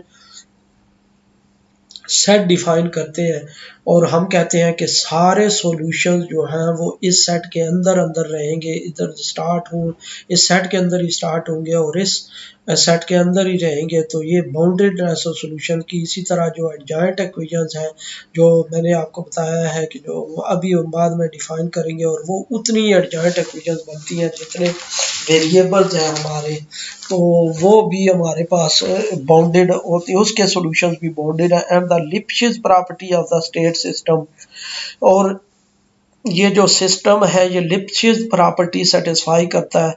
लिप्शिट्ज़ प्रॉपर्टी आपने पढ़ी होगी एनालिसिस में या फिक्स पॉइंट थ्योरी में। जो लिप्शिट्ज़ प्रॉपर्टी है ये सॉल्यूशन की एग्जिस्टेंस के लिए ये सेटिस्फाई करवाते होते हैं with respect to state variable follows from 6।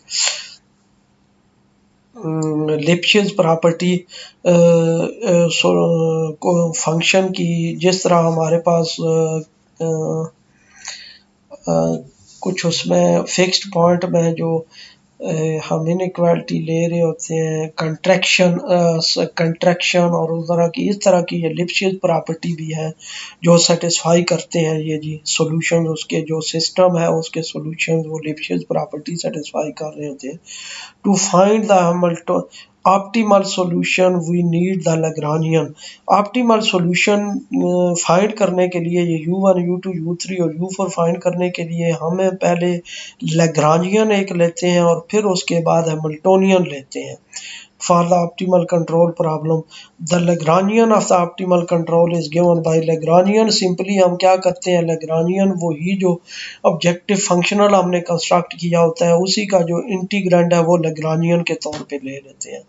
Since we want the minimum value of the Lagrangian, क्योंकि हमने ऑब्जेक्टिव फंक्शनल को मिनिमाइज करना है ना, तो उसके लिए हमें मिनिमल वैल्यू चाहिए होगी Lagrangian की, वही जो हमने उसका इंटीग्रेंड लिया है, तो उसके लिए फिर हम हैमिल्टोनियन फंक्शन डिफाइन करेंगे।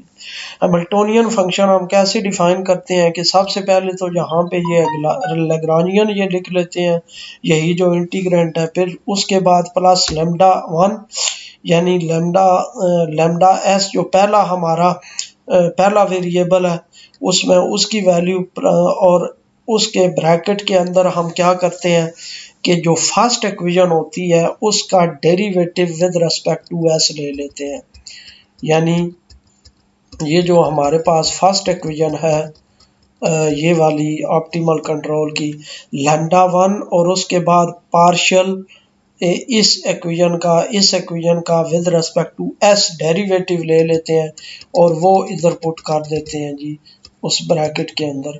फिर उसके बाद प्लस लेमडा एस क्यू, दूसरा क्या आएगा G plus lambda S Q, और फिर सेकंड इक्वेशन का derivative with respect to S Q ले लेंगे, प्लस फिर लेमडा आई 1 ये तीसरा ना, फिर उसके बाद जो थर्ड इक्वेशन है उसका डेरिवेटिव विद रिस्पेक्ट टू आई 1, फिर फोर्थ का लेमडा और फिर उसके बाद उसका derivative with respect to I 2, फिर लेमडा एच और अंदर उसका derivative with respect to H, जो एच वाली D H by D T वाली इक्वेशन है उसकी राइट साइड पे जो टर्म्स आ रही हैं उनका डेरिवेटिव, फिर lambda R M H R का, फिर लेमडा वी का, ये सब का डेरिवेटिव विद रिस्पेक्ट टू वो लेते हैं। यानी लेमडा वी है तो पहले क्या करते हैं हम कि लेमडा 1 और साथ उसके फर्स्ट इक्वेशन की जो राइट साइड है उसका derivative with respect to S ले लेते हैं और वो इधर पुट कर देते हैं। इस तरह सेकंड आप देखें यहाँ पे लेमडास जितने भी हैं इनको कहते हैं एडजॉइंट वेरिएबल्स, और ये जो एडजॉइंट वेरिएबल्स हैं ये बिल्कुल उतने ही एडजॉइंट वेरिएबल्स हैं जितनी हमारे पास इक्वेशंस हैं। तो where lambda j are the adjoint variable, next we apply the necessary condition to the Hamiltonian edge कि Hamiltonian के लिए necessary conditions क्या होनी चाहिए, जो हमने ये ऑप्टिमल सॉल्यूशन फाइंड कर लिया उसके लिए necessary condition, given an optimal control and a solution of the corresponding state system there exist adjoint variable satisfying this. इन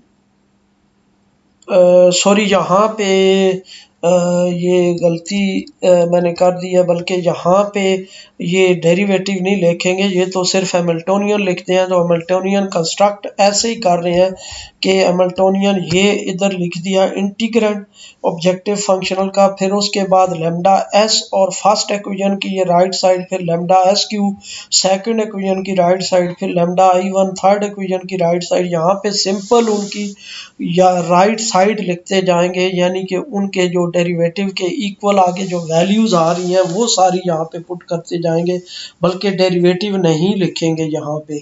हाँ, इस थ्योरम में given an optimal control use star, कोई एक ऑप्टिमल कंट्रोल जब हम डिफाइन कर लेते हैं और एक कोई सॉल्यूशन जब उस स्टेट सिस्टम का, वो जो 2.2 सिस्टम हमने ऑप्टिमल कंट्रोल प्रॉब्लम बनाया उसका सॉल्यूशन, जिस तरह मैंने आपको बताया कि सर्टेन इनिशियल कंडीशन दे के पैरामीटर की कुछ पार्टिकुलर वैल्यूज दे के तो उसको न्यूमेरिकली सॉल्व किया जा सकता है। तो उसके सॉल्यूशन के लिए एक एडजॉइंट वेरिएबल ज़रूर एग्जिस्ट करेंगे, लेमडा 1 लेमडा 2 लेमडा 3 इस तरह के, वो ये रिलेशन सेटिस्फाई करेंगे।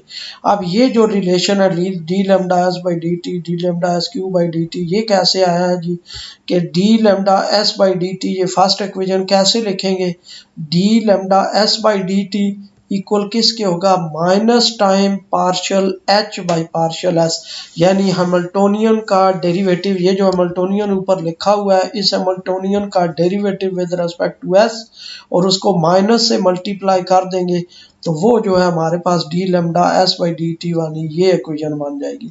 फिर D lambda S Q by D T क्या होगा कि हैमिल्टोनियन का derivative with respect to second variable हमारे पास एस क्यू है, उसके अकॉर्डिंग इसका डेरिवेटिव और साथ माइनस अप्लाई कर देंगे जो सेकंड इक्वेशन आ जाएगी। इस तरह हम ये सारी इक्वेशंस ये ड्राइव कर देंगे जी, ये थ्योरम है।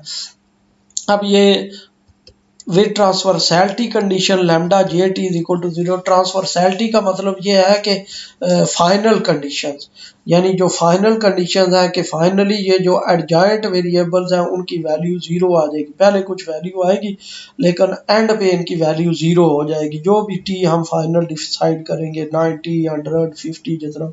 Further more the control functions are given by, और कंट्रोल फंक्शन जो है वो इस तरह डिफाइन किए गए हैं, u1 स्टैरिक क्या है, minimum of 1 into maximum of 0 into lambda 1, यानी कि जो 0 और लेमडा 1 में जो मैक्सिमम वैल्यू होगी, अगर सपोज ये नेगेटिव आ जाता है तो फिर मैक्सिमम 0 हो जाएगा, अगर ये पॉजिटिव आ जाता है तो मैक्सिमम ये होगा, फिर 1 और उसमें जो दोनों वैल्यूज होंगी उनका जो मिनिमम वैल्यू होगी वो u1 होगा। इसी तरह u2 मिनिमम इसी तरह डिफाइन करेंगे, और ये लेमडा 1, लेमडा 2, लेमडा 3 ये हमने हम कैसे आगे ये ड्राइव करेंगे जी कि लेमडा 1, लेमडा 2, लेमडा 3 और लेमडा 4 ये कैसे आ रहे हैं, किधर से हमने ये लिखे हैं जी। ये जो वैल्यू यहाँ पे आएगी नॉन जीरो वैल्यू, यानी हमने जो ऑप्टिमाइज किस तरह किया है जी, इसको u1, u2, u3 और u4 की ऑप्टिमल वैल्यूज किस तरह हम ले रहे हैं कि पहले जो नॉन ज़ीरो वैल्यू है और ज़ीरो उसका मैक्सिमम लेंगे, फिर जो उस का रिज़ल्ट आएगा उसका 1 के साथ कंपैरिजन करके मिनिमम वैल्यू, क्योंकि हमने 1 से लेस ही रखना है या मैक्सिमम 1 रखना है, तो अगर 1 से वो ग्रेटर वैल्यू आ जाती है तो हम 1 सपोज कर देंगे उसको। ये हमारे पास जो भी ये जिस तरह ये D lambda 1 by D T, D lambda 2 by D T और उसके बाद ये u1, u2, u3 और u4 ये कैसे हम कैलकुलेट करते हैं, यहाँ पे ये कैसे बनाए गए हैं, ये आप जो ऑप्टिमल कंट्रोल प्रॉब्लम की वीडियो है, जो ऑप्टिमल कंट्रोल जिसमें पूरा कैलकुलेट किया गया है वो देख के तो ये आसानी से आप वेरीफाई कर सकते हैं, ये सारी चीज़ें कैलकुलेट कर सकते हैं। ये जो लिखी हुई है कि D lambda 1 by D T कहाँ से आया है जी, ये किधर से इक्वेशन आई हैं, और u1, u2, u3 और u4 ये किधर से आई हैं जी, ये वैल्यूज u1 और u2, u3, 4 के अंदर ये लेमडा 1, लेमडा 2, लेमडा 3 और लेमडा 4 ये कैसे आए हैं जी। आगे numerical results of the optimal control model and discussion. अब हम न्यूमेरिकल रिजल्ट्स करेंगे जी, ये जो हमने कंट्रोल प्रॉब्लम डिफाइन किया है इस ऑप्टिमल कंट्रोल प्रॉब्लम को हम वेरीफाई करेंगे, चेक करेंगे कि वाकई हमारा ऑप्टिमल कंट्रोल प्रॉब्लम जो डिज़ाइन हुआ है ये सही है, कुछ इफ़ेक्टिव भी है कि नहीं इफ़ेक्टिव, अगर इफ़ेक्टिव है तो कितना इफ़ेक्टिव है। तो उसके लिए हम क्या करेंगे कि न्यूमेरिकल सॉल्यूशन हम न्यूमेरिकली उसको सॉल्व करके फिर ग्राफ प्लॉट करेंगे और फिर ग्राफ से देखेंगे कि वो कितना इफ़ेक्टिव है। In this section, we present the numerical solution for our optimality problem using the fourth order Runge Kutta forward backward sweep method, यानी जो हम इसको न्यूमेरिकल सॉल्यूशंस इसके फाइंड करेंगे वो आर के 4 मेथड अप्लाई करके और न्यूमेरिकल सॉल्यूशन इसके फाइंड करते हैं। आर के 4 फॉरवर्ड और बैकवर्ड, फॉरवर्ड किस पे अप्लाई करते हैं, फॉरवर्ड आर के 4 अप्लाई करते हैं। आर के 4 मेथड हमारे पास होता है सिस्टम ऑफ इक्वेशन को सॉल्व करने के लिए, तो ये जो हमारा सिस्टम ऑफ इक्वेशन है इसको हम आर के 4 मेथड से सॉल्व करते हैं। आर के 4 मेथड से ये नहीं कि बाई हैंड सॉल्व करते हैं, आर के 4 मेथड का आजकल तो बहुत सारे सॉफ्टवेयर हैं, ODE 45 है, ODE 1.5 है और बहुत सारे सॉफ्टवेयर पैकेजेस हैं जहाँ पे ये सिंपल इक्वेशंस लिखें और उसकी इनिशियल कंडीशंस लें, पैरामीटर की वैल्यूज दें तो वो खुद ही सोल्यूशन करके दे देता है आपको। इसी तरह RK4 मेथड को न्यूमेरिकली यानी मैटलैब की हेल्प से या मैथमेटिका की हेल्प से इसको सोल्यूशन RK4 मेथड अप्लाई करके इसका सोल्यूशन फाइंड किया जाता है। फॉरवर्ड इसके लिए RK4 लगाते हैं और ये जो हमारे पास दूसरी एडजॉइंट इक्वेशंस हैं उनके लिए ये जो हमारे पास एडजॉइंट इक्वेशन है, सिस्टम ऑफ एडजॉइंट इक्वेशन, इनके लिए RK4 मेथड इनकी भी वैल्यूज हमें चाहिए होती हैं। लेमडास की lambda S Q, lambda E, lambda I1, lambda I2, lambda H, lambda R, lambda V, इनकी वैल्यूज भी कैलकुलेट करने के लिए, इस सिस्टम को भी सॉल्व करने के लिए ये जो RK4 मेथड है, बैकवर्ड RK4 मेथड अप्लाई करते हैं। तो वो भी इसी तरह हम जब उधर पुट करते हैं, जो वैल्यूज पुट करते हैं, इनिशियल कंडीशन देते हैं, तो वो खुद ही इसका सोल्यूशन करके दे देता है कि इसका सोल्यूशन क्या आएगा जी। तो उसके लिए ये अप्लाई करते हैं जी।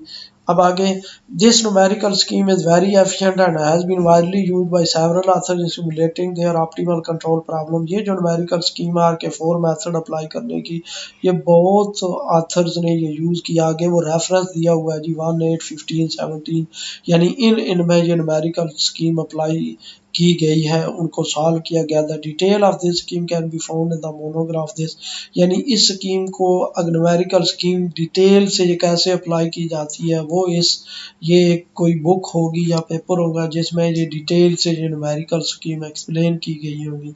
Parameter values for our numerical illustrations are adopted from 28 where the authors use data from the city of Wuhan in the Hubei province of China.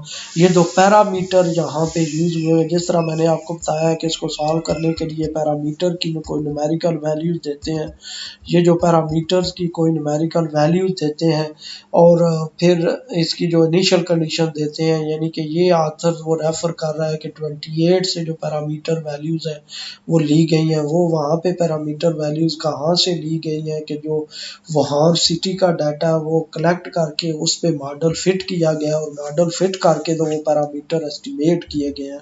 तो वो पैरामीटर की वैल्यूज यहाँ पे यूज़ की गई हैं। और जिस तरह मैंने आपको बताया था कि ये जो वेट्स हैं, जो कांस्टेंट्स हैं, इनकी को सूटेबल वैल्यूज़ देखी जाती हैं। तो वी अज्यूम ये अज्यूम की गई हैं कि A1 इतना है, A2 5 है, A3 10 है, C1 10 है, C2 30 है, C3 25 है और C4 30 है। और ये वैल्यूज़ पुट करके figure 2 below represents the profile of the optimal control functions. ये जो फिगर 2 है ये कंट्रोल प्रोफाइल इसको कहते हैं। ऑप्टिमल कंट्रोल जो अप्लाई कर रहे हैं उसकी ये कंट्रोल प्रोफाइल है। अब देखें कंट्रोल प्रोफाइल, मैंने आपको बताया कि मैक्सिमम वैल्यू 1 होगी और मिनिमम वैल्यू 0 होगी। तो अब देखें कि ये यहाँ पे ये लाइंस हैं U1, U2, U3 और U4। अब U1 क्या है जी? U1 जो हमारा पर्सनल प्रोटेक्शन वो था, ये कंट्रोल प्रोफाइल हमें क्या बता रही है। U1 अगर हम यहाँ पे देखें तो ये तकरीबन ये 45 पे ये है, यानी कि ये टोटल ये 100 डेज तक, यानी यहाँ पे जो कैपिटल T है वो 100 लिया हुआ है हमने, यानी 100 डेज तक ये कंट्रोल अप्लाई करेंगे। 100 डेज का मतलब ये है कि तकरीबन 3 माह और 10 दिन ये कंट्रोल अप्लाई किया। और ब्लू लाइन यहाँ पे ये 0.75 को कर रही है। इसका मतलब ये है कि हमें 45 दिनों तक 75% एफिकेसी के साथ ये कंट्रोल U1 अप्लाई करना पड़ेगा। 75% एफिकेसी के साथ इसका मतलब क्या है कि हमें जो लॉकडाउन, सोशल डिस्टेंसिंग और ये फेस मास्क, ये इतनी इस पे सख्ती करनी पड़ेगी कि 75% तक ये हमारी पर्सनल प्रोटेक्शन इफेक्टिव रहे ताकि ट्रांसमिशन ना हो। तो ये उसके बाद फिर आहिस्ता आहिस्ता ये ख़त्म कम कर दे। लेकिन 45 डेज़ों तक हमें ये ऑब्जेक्टिव हमने रखना है कि 75% तक ये इफ़ेक्टिव रहे। और U2 हमारे पास रेड लाइंस है। U2 हमारा क्या था कि अर्ली डायग्नोसिस, तो यानी कि ये बीमारी को कंट्रोल करने के लिए ये सारी सजेशन दी जा रही है कि बीमारी को कंट्रोल करने के लिए अब U2 यहाँ पे आप देखें तो ये 55 से रफली 55-56 है, यानी कि जो अर्ली डायग्नोज है हमें 56 डेज तक ये एफर्ट करनी पड़ेगी कि जल्दी से जल्दी उसको डायग्नोज किया जाए और फिर उनका ट्रीटमेंट स्टार्ट कर दिया जाए। अब इसी तरह ग्रीन लाइन देखें तो ग्रीन लाइन जो है वो तकरीबन 60 से ये भी 56-57 है, यानी कि हमें 50-57 डेज तक ये भी पूरी एफर्ट करनी पड़ेगी कि जो डायग्नोज जिनका डिले होता है डायग्नोज उनका भी ट्रीटमेंट स्टार्ट कर दिया जाए, यानी उनको भी डायग्नोज करके तो ट्रीटमेंट उनका भी स्टार्ट कर दिया जाए। U4 क्या था? स्प्रे का। और स्प्रे आप देखें कि स्प्रे यहाँ पे स्प्रे के अगर हम ये अंदाज़ा लगाएं तो ये 30 डेज तक, यानी कि 30 डेज तक या 27 डेज तक हमें 75% एफिकेसी के साथ स्प्रे करना पड़ेगा। 75% एफिकेसी के साथ इस तरह के इन जगहों पे स्प्रे किया जाए, तकरीबन इन जगहों पे लाजमी स्प्रे किया जाए और इतने दिनों तक स्प्रे किया जाए जहाँ पे ये वायरस मौजूद है, फ़ज़ा में। और हमें मेक श्योर करें कि ये 75% ये इफ़ेक्टिव है स्प्रे, तो फिर ये बीमारी कंट्रोल हमें फंक्शंस ये बता रहे हैं कि कितने दिनों तक कितनी एफिकेसी के साथ हमें ये कंट्रोल अप्लाई करनी पड़ेगी। अब कंट्रोल स्ट्रैटेजीज हैं डिफरेंट जी। फर्स्ट कंट्रोल स्ट्रैटेजी देखते हैं जी क्या है जी। In this strategy we consider the personal protection, U1 non zero treatment with early diagnose, U2 non zero treatment with delay diagnose, time dependent control functions to minimize और objective function. यानी पहली control different control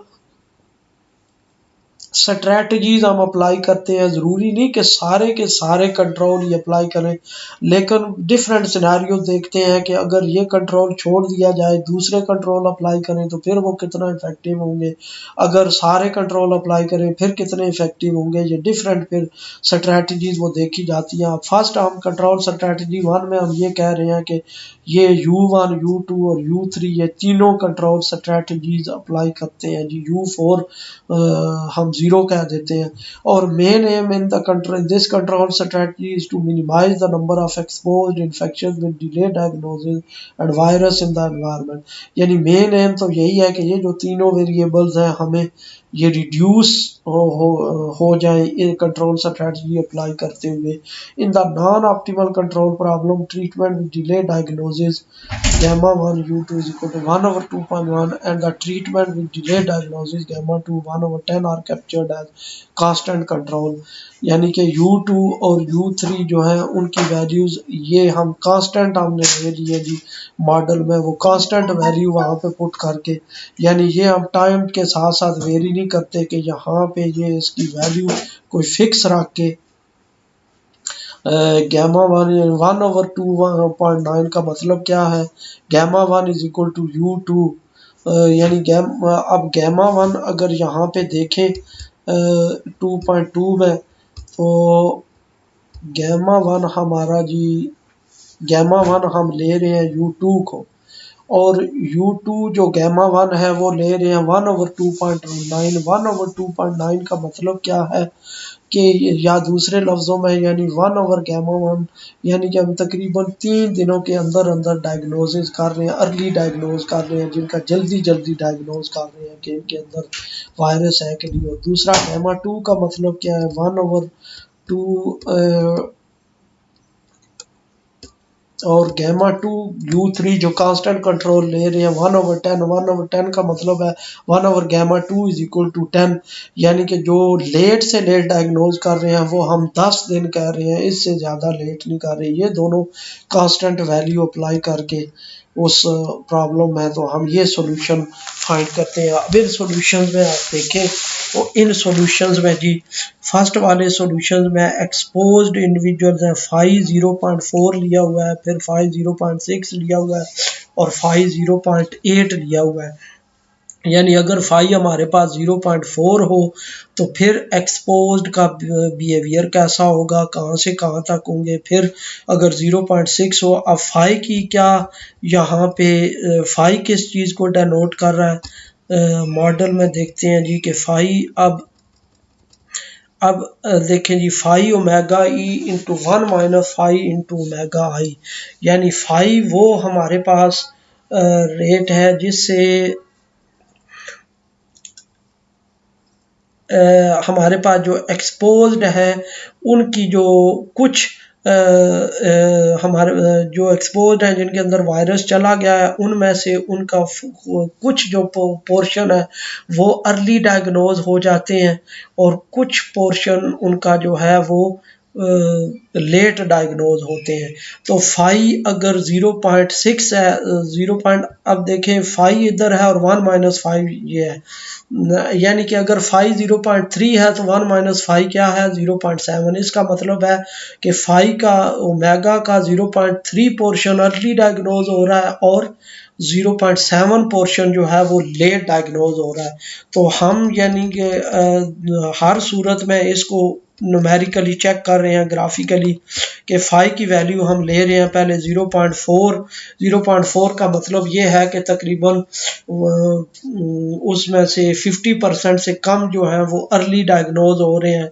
जब early diagnose हो रहे हैं 40% early diagnose हो रहे हैं तो उसमें फिर एक्सपोज जो है जब ये कंट्रोल अप्लाई करेंगे तो एक्सपोज्ड क्या होंगे विदाउट कंट्रोल। पहला जो है ये ब्लू जो है वो विदाउट कंट्रोल है, अगर विदाउट कंट्रोल हो तो ये एक्सपोज बढ़ते जाएंगे और यहाँ पे ये पीक पे जाके तो फिर ये डिक्रीज होंगे और आस्ता आस्ता डिक्रीज होना शुरू हो जाएंगे, जीरो को अप्रोच करेंगे। लेकिन अगर 40% अर्ली डायग्नोज हम कर लेते हैं तो फिर उसमें क्या होगा, और ये जब कंट्रोल हम अप्लाई करते हैं ये सारे ये जो अभी हमने बताया कि ये अर्ली डायग्नोज कर लेते हैं और अर्ली डायग्नोज 3 दिन में यानी कर लेते हैं और लेट 10 दिन करते हैं तो 40% तक अर्ली डायग्नोज कर लेते हैं उसमें से। तो फिर क्या होगा कि ये रेड लाइन शो कर रही है कि एक्सपोज्ड इतने रिड्यूस हो जाएंगे। और अगर 60% अर्ली डायग्नोज कर लेते हैं तो फिर हमारे पास ये लाइन आती है जी आती है। इसी तरह अगर 80% हो अर्ली डायग्नोज कर लेते हैं तो हमारे पास फिर ये लाइन बनती है जी, रेड लाइन बनती है हमारे पास इसकी, यानी विदाउट कंट्रोल विद कंट्रोल फिर ये इतने एक्सपोज्ड होंगे जी हमारे पास। अब देखें यहाँ से भी आप अंदाज़ा लगा सकते हैं। अब ये है 2000, ये है 1000 और ये है 500। लॉजिकली भी ये ठीक बन रहा है क्योंकि लॉजिकली भी यही है कि अगर अर्ली डायग्नोज हो जाएंगे तो इसका मतलब ये है कि वो ट्रीटमेंट उनका जल्दी स्टार्ट हो जाएगा तो फिर बीमार एक्सपोज्ड कंट्रोल हो सकते हैं। तो आप देखें कि इधर जो है वो ये 2000 दे रहा है, ये 1000 दे रहा है और ये 500 दे रहा है। यानी इसका मतलब ये है कि जो जो अर्ली डायग्नोज होते जाएंगे तो एक्सपोज्ड कम होते जाएंगे। जितने परसेंटेज जितनी जितनी उसकी ज़्यादा हो जाएगी अर्ली डायग्नोज की, इतना ही वो जो एक्सपोज्ड इंडिविजुअल्स हैं वो कम होते जाएंगे with application of these control. जो हमने कंट्रोल डिफाइन किए हैं कौन कौन से, कि जो अर्ली डायग्नोज है अगर हम एज्यूम करते हैं कि जल्दी से जल्दी हम 3 दिनों में उसको डायग्नोज कर लेते हैं और लेट से लेट 10 दिनों में डायग्नोज कर लेते हैं और बाकी उसमें स्प्रे भी अप्लाई करते हैं। U3 non zero sorry U4 कोई नहीं हमने अप्लाई किया, U3 ये तीनों अगर हम अप्लाई करते हैं और पर्सनल प्रोटेक्शन भी अप्लाई करते हैं तो फिर उससे जो हमारे पास ये रिज़ल्ट आएगा, ये जो फिगर 3 शो कर रही है ये है जी। अब नीचे देखें जी, solution trajectory for exposed individual with varying parameter. The red line represent the control population while the blue line represent the uncontrolled exposed population, वही जिस तरह मैंने बताया। और U4 इधर 0 ले रहे हैं यानी U4 अभी स्प्रे का कंट्रोल नहीं अप्लाई कर रहे, तो उसके लिए हम देख रहे हैं कि ये कितने इनिशियली हमारे पास कितने थे तो फिर कितने इंक्रीज करेंगे, इस वो हम अंदाज़ा लगा रहे हैं कि अगर अर्ली डायग्नोज इतना हो तो फिर कितना हो जाएगा जी। इसी तरह फिगर 4 में देखें सोल्यूशन ट्रेजेक्टरीज। I2 के लिए, I2 क्या है, लेट डायग्नोज के लिए। आप लेट डायग्नोज के लिए ये कर्व है जी, आप देखें यहाँ पे ये 0 से 1000 है, 0 से 500 है, 0 से ये 200। इसमें भी देखें अगर 40% अर्ली डायग्नोज होते हैं तो ये कर्व हमारे पास बनती है, अगर 60% हमारे पास डायग्नोज होते हैं तो ये कंट्रोल की ये कर्व बनती है, और अगर 80% अर्ली डायग्नोज कर लेते हैं तो वो ये फिर बनती है, और आखिर में ये 0 को अप्रोच कर देते हैं। लेकिन विदाउट कंट्रोल जो डिले डायग्नोज के इंडिविजुअल्स हैं वो इस तरह पहले इंक्रीज होते जाएंगे और फिर उसके बाद एक पीक पे पहुंच के तो ये डिक्रीज होंगे। ये optimal control strategy, sorry figure 4 ये 2 में होगा शायद। हाँ ये है जी, इस तरह फिगर हाँ ठीक है, ये इसी में ही है जी। और फिगर 5 जो रिप्रेजेंट कर रही है वो हमारे पास क्या है जी, वायरस इन द एनवायरनमेंट। जब ये कंट्रोल अप्लाई करते हैं तो आप देखें इनमें कोई इतना फ़र्क नहीं पड़ रहा विदाउट कंट्रोल और विद कंट्रोल। यानी ये जो ब्लू लाइन है ये विदाउट कंट्रोल है, और जो ये हमारे पास रेड लाइन है ये विद कंट्रोल है। लेकिन U2 और U3 यहाँ पे क्या है, वो नॉन ज़ीरो ही है। सिर्फ U1 हमने ज़ीरो कर दिया है तो ये ब्लू लाइन में, और U1 में नॉन ज़ीरो होगा तो ये रेड लाइन होगी। इसके लिए वायरस के लिए हम कह रहे हैं कि वायरस इस तरह आहिस्ता आहिस्ता डिक्रीज होते जाएंगे दोनों सूरतों में। 5 अगर 40% अर्ली डायग्नोज हो जाए तो फिर ये होंगे विद कंट्रोल, और 40 अब विद कंट्रोल का मतलब ये है कि U2 और U3 तो लिया है हमने, और U4 यहाँ पे भी 0, यहाँ पे भी 0, सिर्फ U1 यहाँ पे पर्सनल प्रोटेक्शन, ब्लू में पर्सनल प्रोटेक्शन नहीं ले रहे और रेड में हम पर्सनल प्रोटेक्शन ले रहे हैं, प्लस उसके साथ U2 और U3 ये ले रहे हैं, और 5 हम कह रहे हैं कि 40% अर्ली डायग्नोज हो रहे हैं, यानी 40% हम जो है वो अर्ली डायग्नोज कर लेते हैं एक्सपोज्ड इंडिविजुअल्स को। इधर 60% को अर्ली डायग्नोज कर लेते हैं, और इधर हम फिर 40% लिखा हुआ है, हम उसको अर्ली डायग्नोज, यहाँ पे 80% होगा, यहाँ कि 80% अगर डायग्नोज हो जाए तो फिर ये वायरस जो है वो इतने रह जाएंगे हमारे पास एनवायरनमेंट में। अब सेकंड कंट्रोल स्ट्रेटजी है जी, this strategy deals with treatment control with early diagnosis and treatment control with delay diagnosis to minimize objective functional. तो ये जो सेकंड कंट्रोल स्ट्रेटजी है इसमें हम दो ही कंट्रोल स्ट्रेटजीज अप्लाई कर रहे हैं कि अर्ली डायग्नोज अगर करें और डिले डायग्नोज करें तो फिर क्या होगा जी। और main aim is the control strategy to minimise the number of exposed infectious individuals infections with delay diagnosis virus in the environment. वो तीनों हम उनका बिहेवियर आप चेक करेंगे। Non optimal control model, treatment with early diagnosis and treatment with delay diagnosis are captured as constant control, के ये दोनों हम कांस्टेंट कंट्रोल अगर अप्लाई कर लेते हैं यहाँ पे। अब देखें इसमें भी फिर क्या है जी कि U1 हमने लिया है 0 पहले में, और U2 और U3 लिया है कांस्टेंट, और फिर जब U1 हम नॉन ज़ीरो लेंगे। अब इधर और पहले वाले में क्या डिफरेंस है जी, पहले वाले में और इस स्ट्रैटेजी में क्या डिफरेंस है। पहले वाले में अगर आप देखें तो हमने कौन सी स्ट्रैटेजी अप्लाई की है, पर्सनल प्रोटेक्शन भी साथ अप्लाई किया था, और U2 और U3 भी अप्लाई किया था, वो कॉन्स्टेंटली अप्लाई किया था कि इतने इतने दिन होने चाहिए, वो टाइम के साथ साथ वेरी नहीं करेगा, बल्कि एक फिक्स कर दिया था कि ये जो ऑन एवरेज है वो इतना उसका ड्यूरेशन होगा, इतने दिन तक वो ज़रूर हो जाएंगे। अब हम क्या कह रहे हैं कि पर्सनल प्रोटेक्शन को ज़ीरो कर रहे हैं, कि पर्सनल प्रोटेक्शन बेशक हम छोड़ दें तो सिर्फ ये डायग्नोज पे अगर हम फोकस करें कि अर्ली डायग्नोज कर लें और फिर लेट डायग्नोज कर लें। ये अर्ली डायग्नोज ज़्यादा से ज़्यादा यानी 3 दिन हो और लेट से लेट वो 10 दिन हो, और अगर 40% जो है वो अर्ली डायग्नोज कर लिए जाएं तो फिर ये हमारे पास कर्व बनती है, और अगर 50% अर्ली डायग्नोज कर लिए जाएं तो फिर ये हमारे पास कर्व बनती है जी।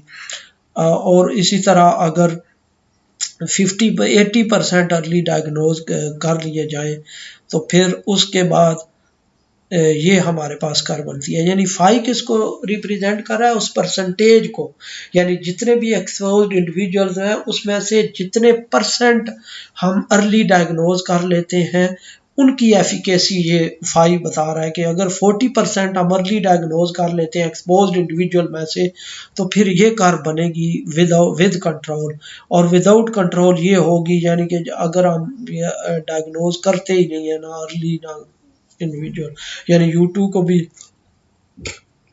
U2 और U3 कोई हम लेते हैं, कोई नॉन ज़ीरो ले लेते हैं, सॉरी उनको ज़ीरो ले लेते हैं, बल्कि ज़ीरो ले लेते हैं हम,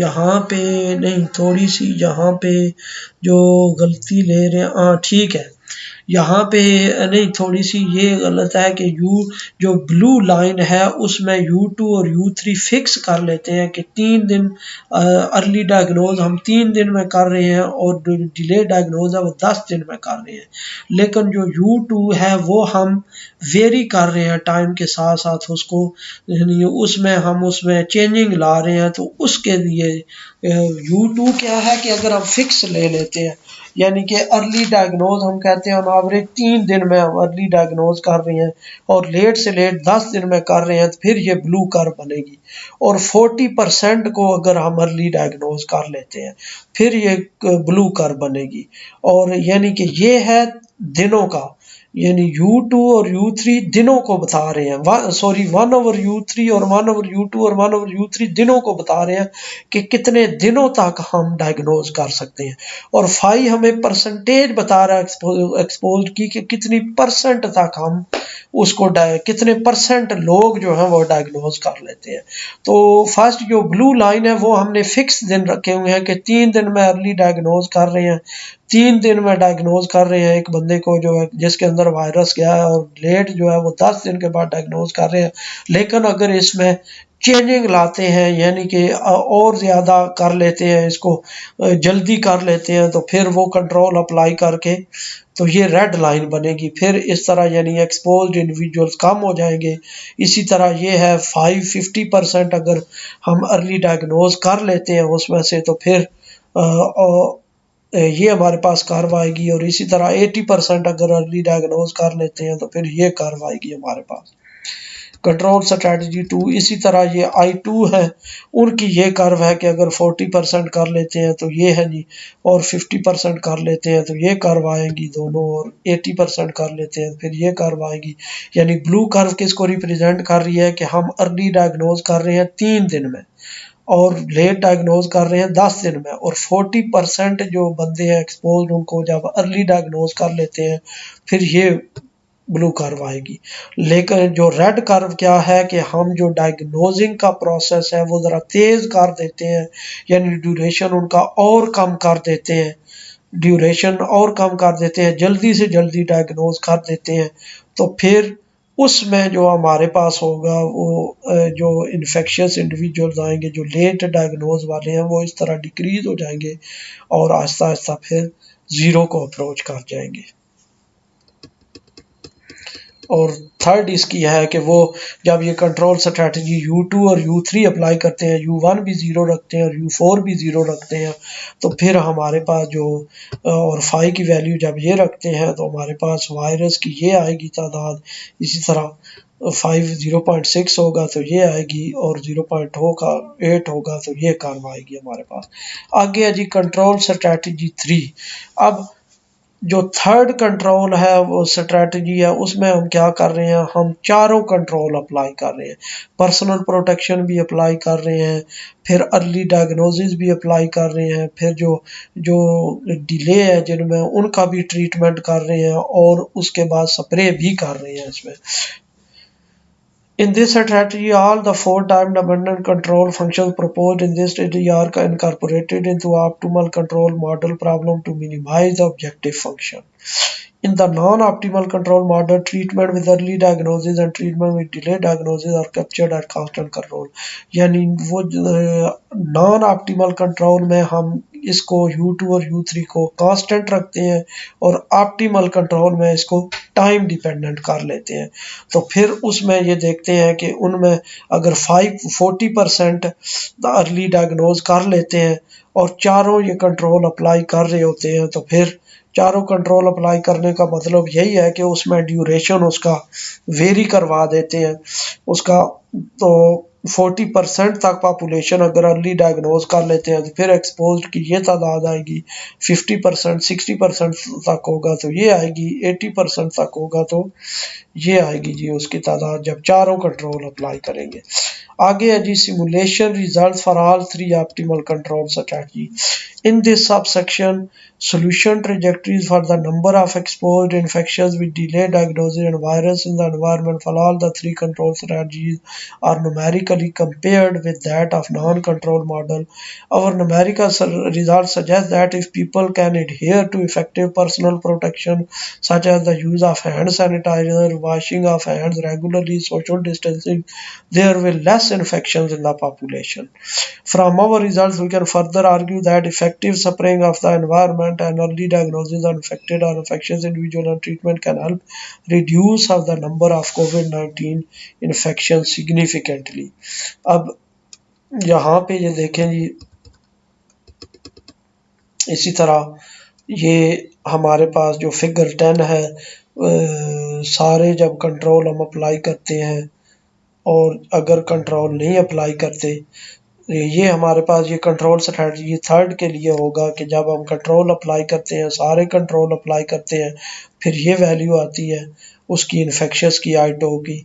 अगर हम कंट्रोल पहला और चौथा अप्लाई नहीं करते, वायरस यानी कि स्प्रे नहीं करते और पर्सनल प्रोटेक्शन नहीं करते और डायग्नोज का भी फिक्स एक दिन हमारे पास ऑन एवरेज कोई फिक्स आता है, तो फिर हमारे पास ये ब्लू लाइन आएगी कि पीक पे चले जाएंगे, फिर आहिस्ता आहिस्ता डिक्रीज होंगे। तो इसी तरह यहाँ पे वायरस का है, जब हम चारों स्ट्रेटजीज अप्लाई करते हैं तो विदाउट कंट्रोल ये ब्लू लाइन होगी, यानी कि U2 और U3 तो कांस्टेंट ही रखेंगे, लेकिन U1 और U4 अगर ज़ीरो रखते हैं तो ये ब्लू लाइन होगी। और अगर U1 और U4 स्ट्रेटजीज भी अप्लाई कर देते हैं तो फिर हमारे पास ये वायरस आहिस्ता आहिस्ता डिक्रीज हो जाएंगे और इस तरह फिर ये ज़ीरो को अप्रोच कर जाएंगे। और 5 उसी तरह परसेंटेज को रिप्रेजेंट कर रहा है। और फिगर 11 ये एक्सपोज को रिप्रेजेंट कर रहा है जी। अब ये डिफरेंट यहाँ पे कंट्रोल स्ट्रेटजीज दी गई हैं, यहाँ से देखा जा सकता है जी कि ये कंट्रोल स्ट्रेटजी हमारे पास ये डिफरेंट वो रिप्रेजेंट कर रहा है। ब्लू लाइन इसको रिप्रेजेंट कर रहा है कि जहाँ पे भी ज़ीरो लिखा होता है इसका मतलब ये है कि वो कंट्रोल हम नहीं अप्लाई कर रहे, और जिसके साथ नॉन ज़ीरो लिखा होता है इसका मतलब ये है कि वो कंट्रोल हम अप्लाई कर रहे हैं उस पर। तो ये डिफरेंट कलर्स की लाइंस हैं दे रहे हैं जी, वो आउटपुट रिजल्ट्स दे रहे हैं कि किस किस तरह डिक्रीज हो रही है। रेड लाइन भी इधर ही है कहीं ना, इसमें जो ग्रीन लाइन है वो इसको रिप्रेजेंट कर रही है। अब ग्रीन लाइन में अगर देखें तो U1 0, U2 non zero, U3 non zero, U4 zero, यानी इसमें U1 और U4 कंट्रोल हम नहीं अप्लाई कर रहे, ना पर्सनल प्रोटेक्शन हम अप्लाई कर रहे हैं और ना स्प्रेइंग अप्लाई कर रहे हैं, सिर्फ हम डायग्नोसिस कर रहे हैं, अर्ली और डिले के जो है वो उनका ट्रीटमेंट कर रहे हैं। जब वो ट्रीटमेंट कर रहे हैं तो फिर ये हमारे पास आएगी। और आगे जो है हमारे पास ये U2 और U3 ये जो ब्लू लाइन है ये क्या है कि उनको फिक्स डायग्नोज कर रहे हैं, ऑन एवरेज 3 दिनों के बाद डायग्नोज हो रहा है और 10 दिनों के बाद डायग्नोज हो रहा है। और U1 और U4 हम नहीं अप्लाई कर रहे, तो फिर ये कर्व हमारे पास आ रही है विदाउट कंट्रोल। आगे कंक्लूजन है जी, in this article we presented control strategies to the transmission dynamics of COVID-19, the control set including personal protection, treatment when individuals are early diagnose, treatment when individuals are delay diagnose, effective spraying of the environment and cleaning possible infected surfaces can help reduce the quantity of the virus, यानी इसको virus को decrease करने में ये help कर सकते हैं। Numerical simulation reveal that optimal control strategies strategies can yield significant reduction of the number of COVID-19 exposed and infectious or infected individuals in the population. ये सिग्निफिकेंट रिडक्शन उसमें आती है जी. By instituting control strategies we realize that the number of days required for the virus to be eliminated from the system is significantly reduced as compared to when there is no strategy.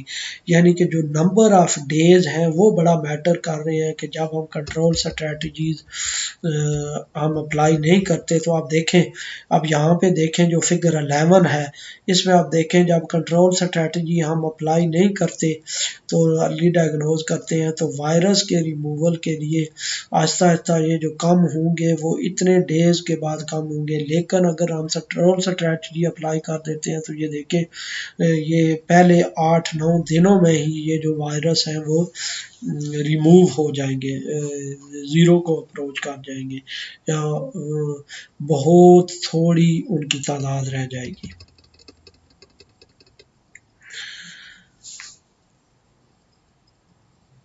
The numerical illustration also shows that by increasing 5, that is improving the diagnostic resources, and increasing gamma 2, that is improving the diagnostic efficiency, we can control significantly the number of new confirmed cases. यानी ये भी हम show कर रहे हैं. आप देखें जहाँ पे फिक्स हमने रखा हुआ है gamma 2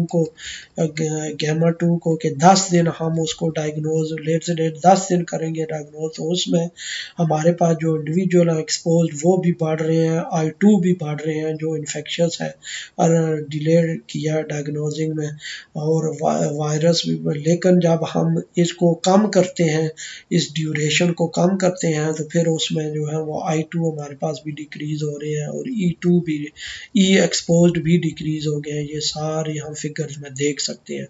और 5 भी एफिशिएंसी जब हम इंक्रीज करते हैं तो उसमें भी उनकी तादाद जो है वो डिक्रीज हो जाती है. From all the 3 control strategies considered in this study, we realized that the third strategy, which captures all the 4 time-dependent control functions, yields better results. अब ये जो जितनी भी कंट्रोल स्ट्रेटजीज हम अप्लाई की है ग्राफिकली हम देख सकते हैं. अब ग्राफिकली हम कैसे देखेंगे? ग्राफिकली यही देख सकते हैं कि आप देखें, हम अंदाज़ा लगाएंगे कि सपोज ये एक्सपोज है तो पहली कंट्रोल स्ट्रेटजी के ग्राफ देखेंगे कि ये पीक पे कहाँ तक पहुँच रहे हैं और फिर कब ज़ीरो को अप्रोच कर रहे हैं एक्सपोज या 5 ये हो.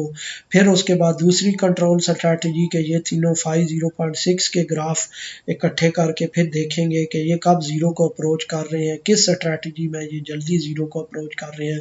इसी तरह 5 जब 0.8 हो फिर ये तीनों ग्राफ इकट्ठे करेंगे तीनों स्ट्रेटजीज के और फिर उनमें देखेंगे कि किस स्ट्रेटजी में ये जल्दी ज़ीरो को अप्रोच कर रहे हैं. तो जिसमें ये स्ट्रेटजी में ये ज़ीरो को जल्दी अप्रोच कर जाएंगे इसका मतलब ये है कि वो मोस्ट इफ़ेक्टिव स्ट्रेटजी है.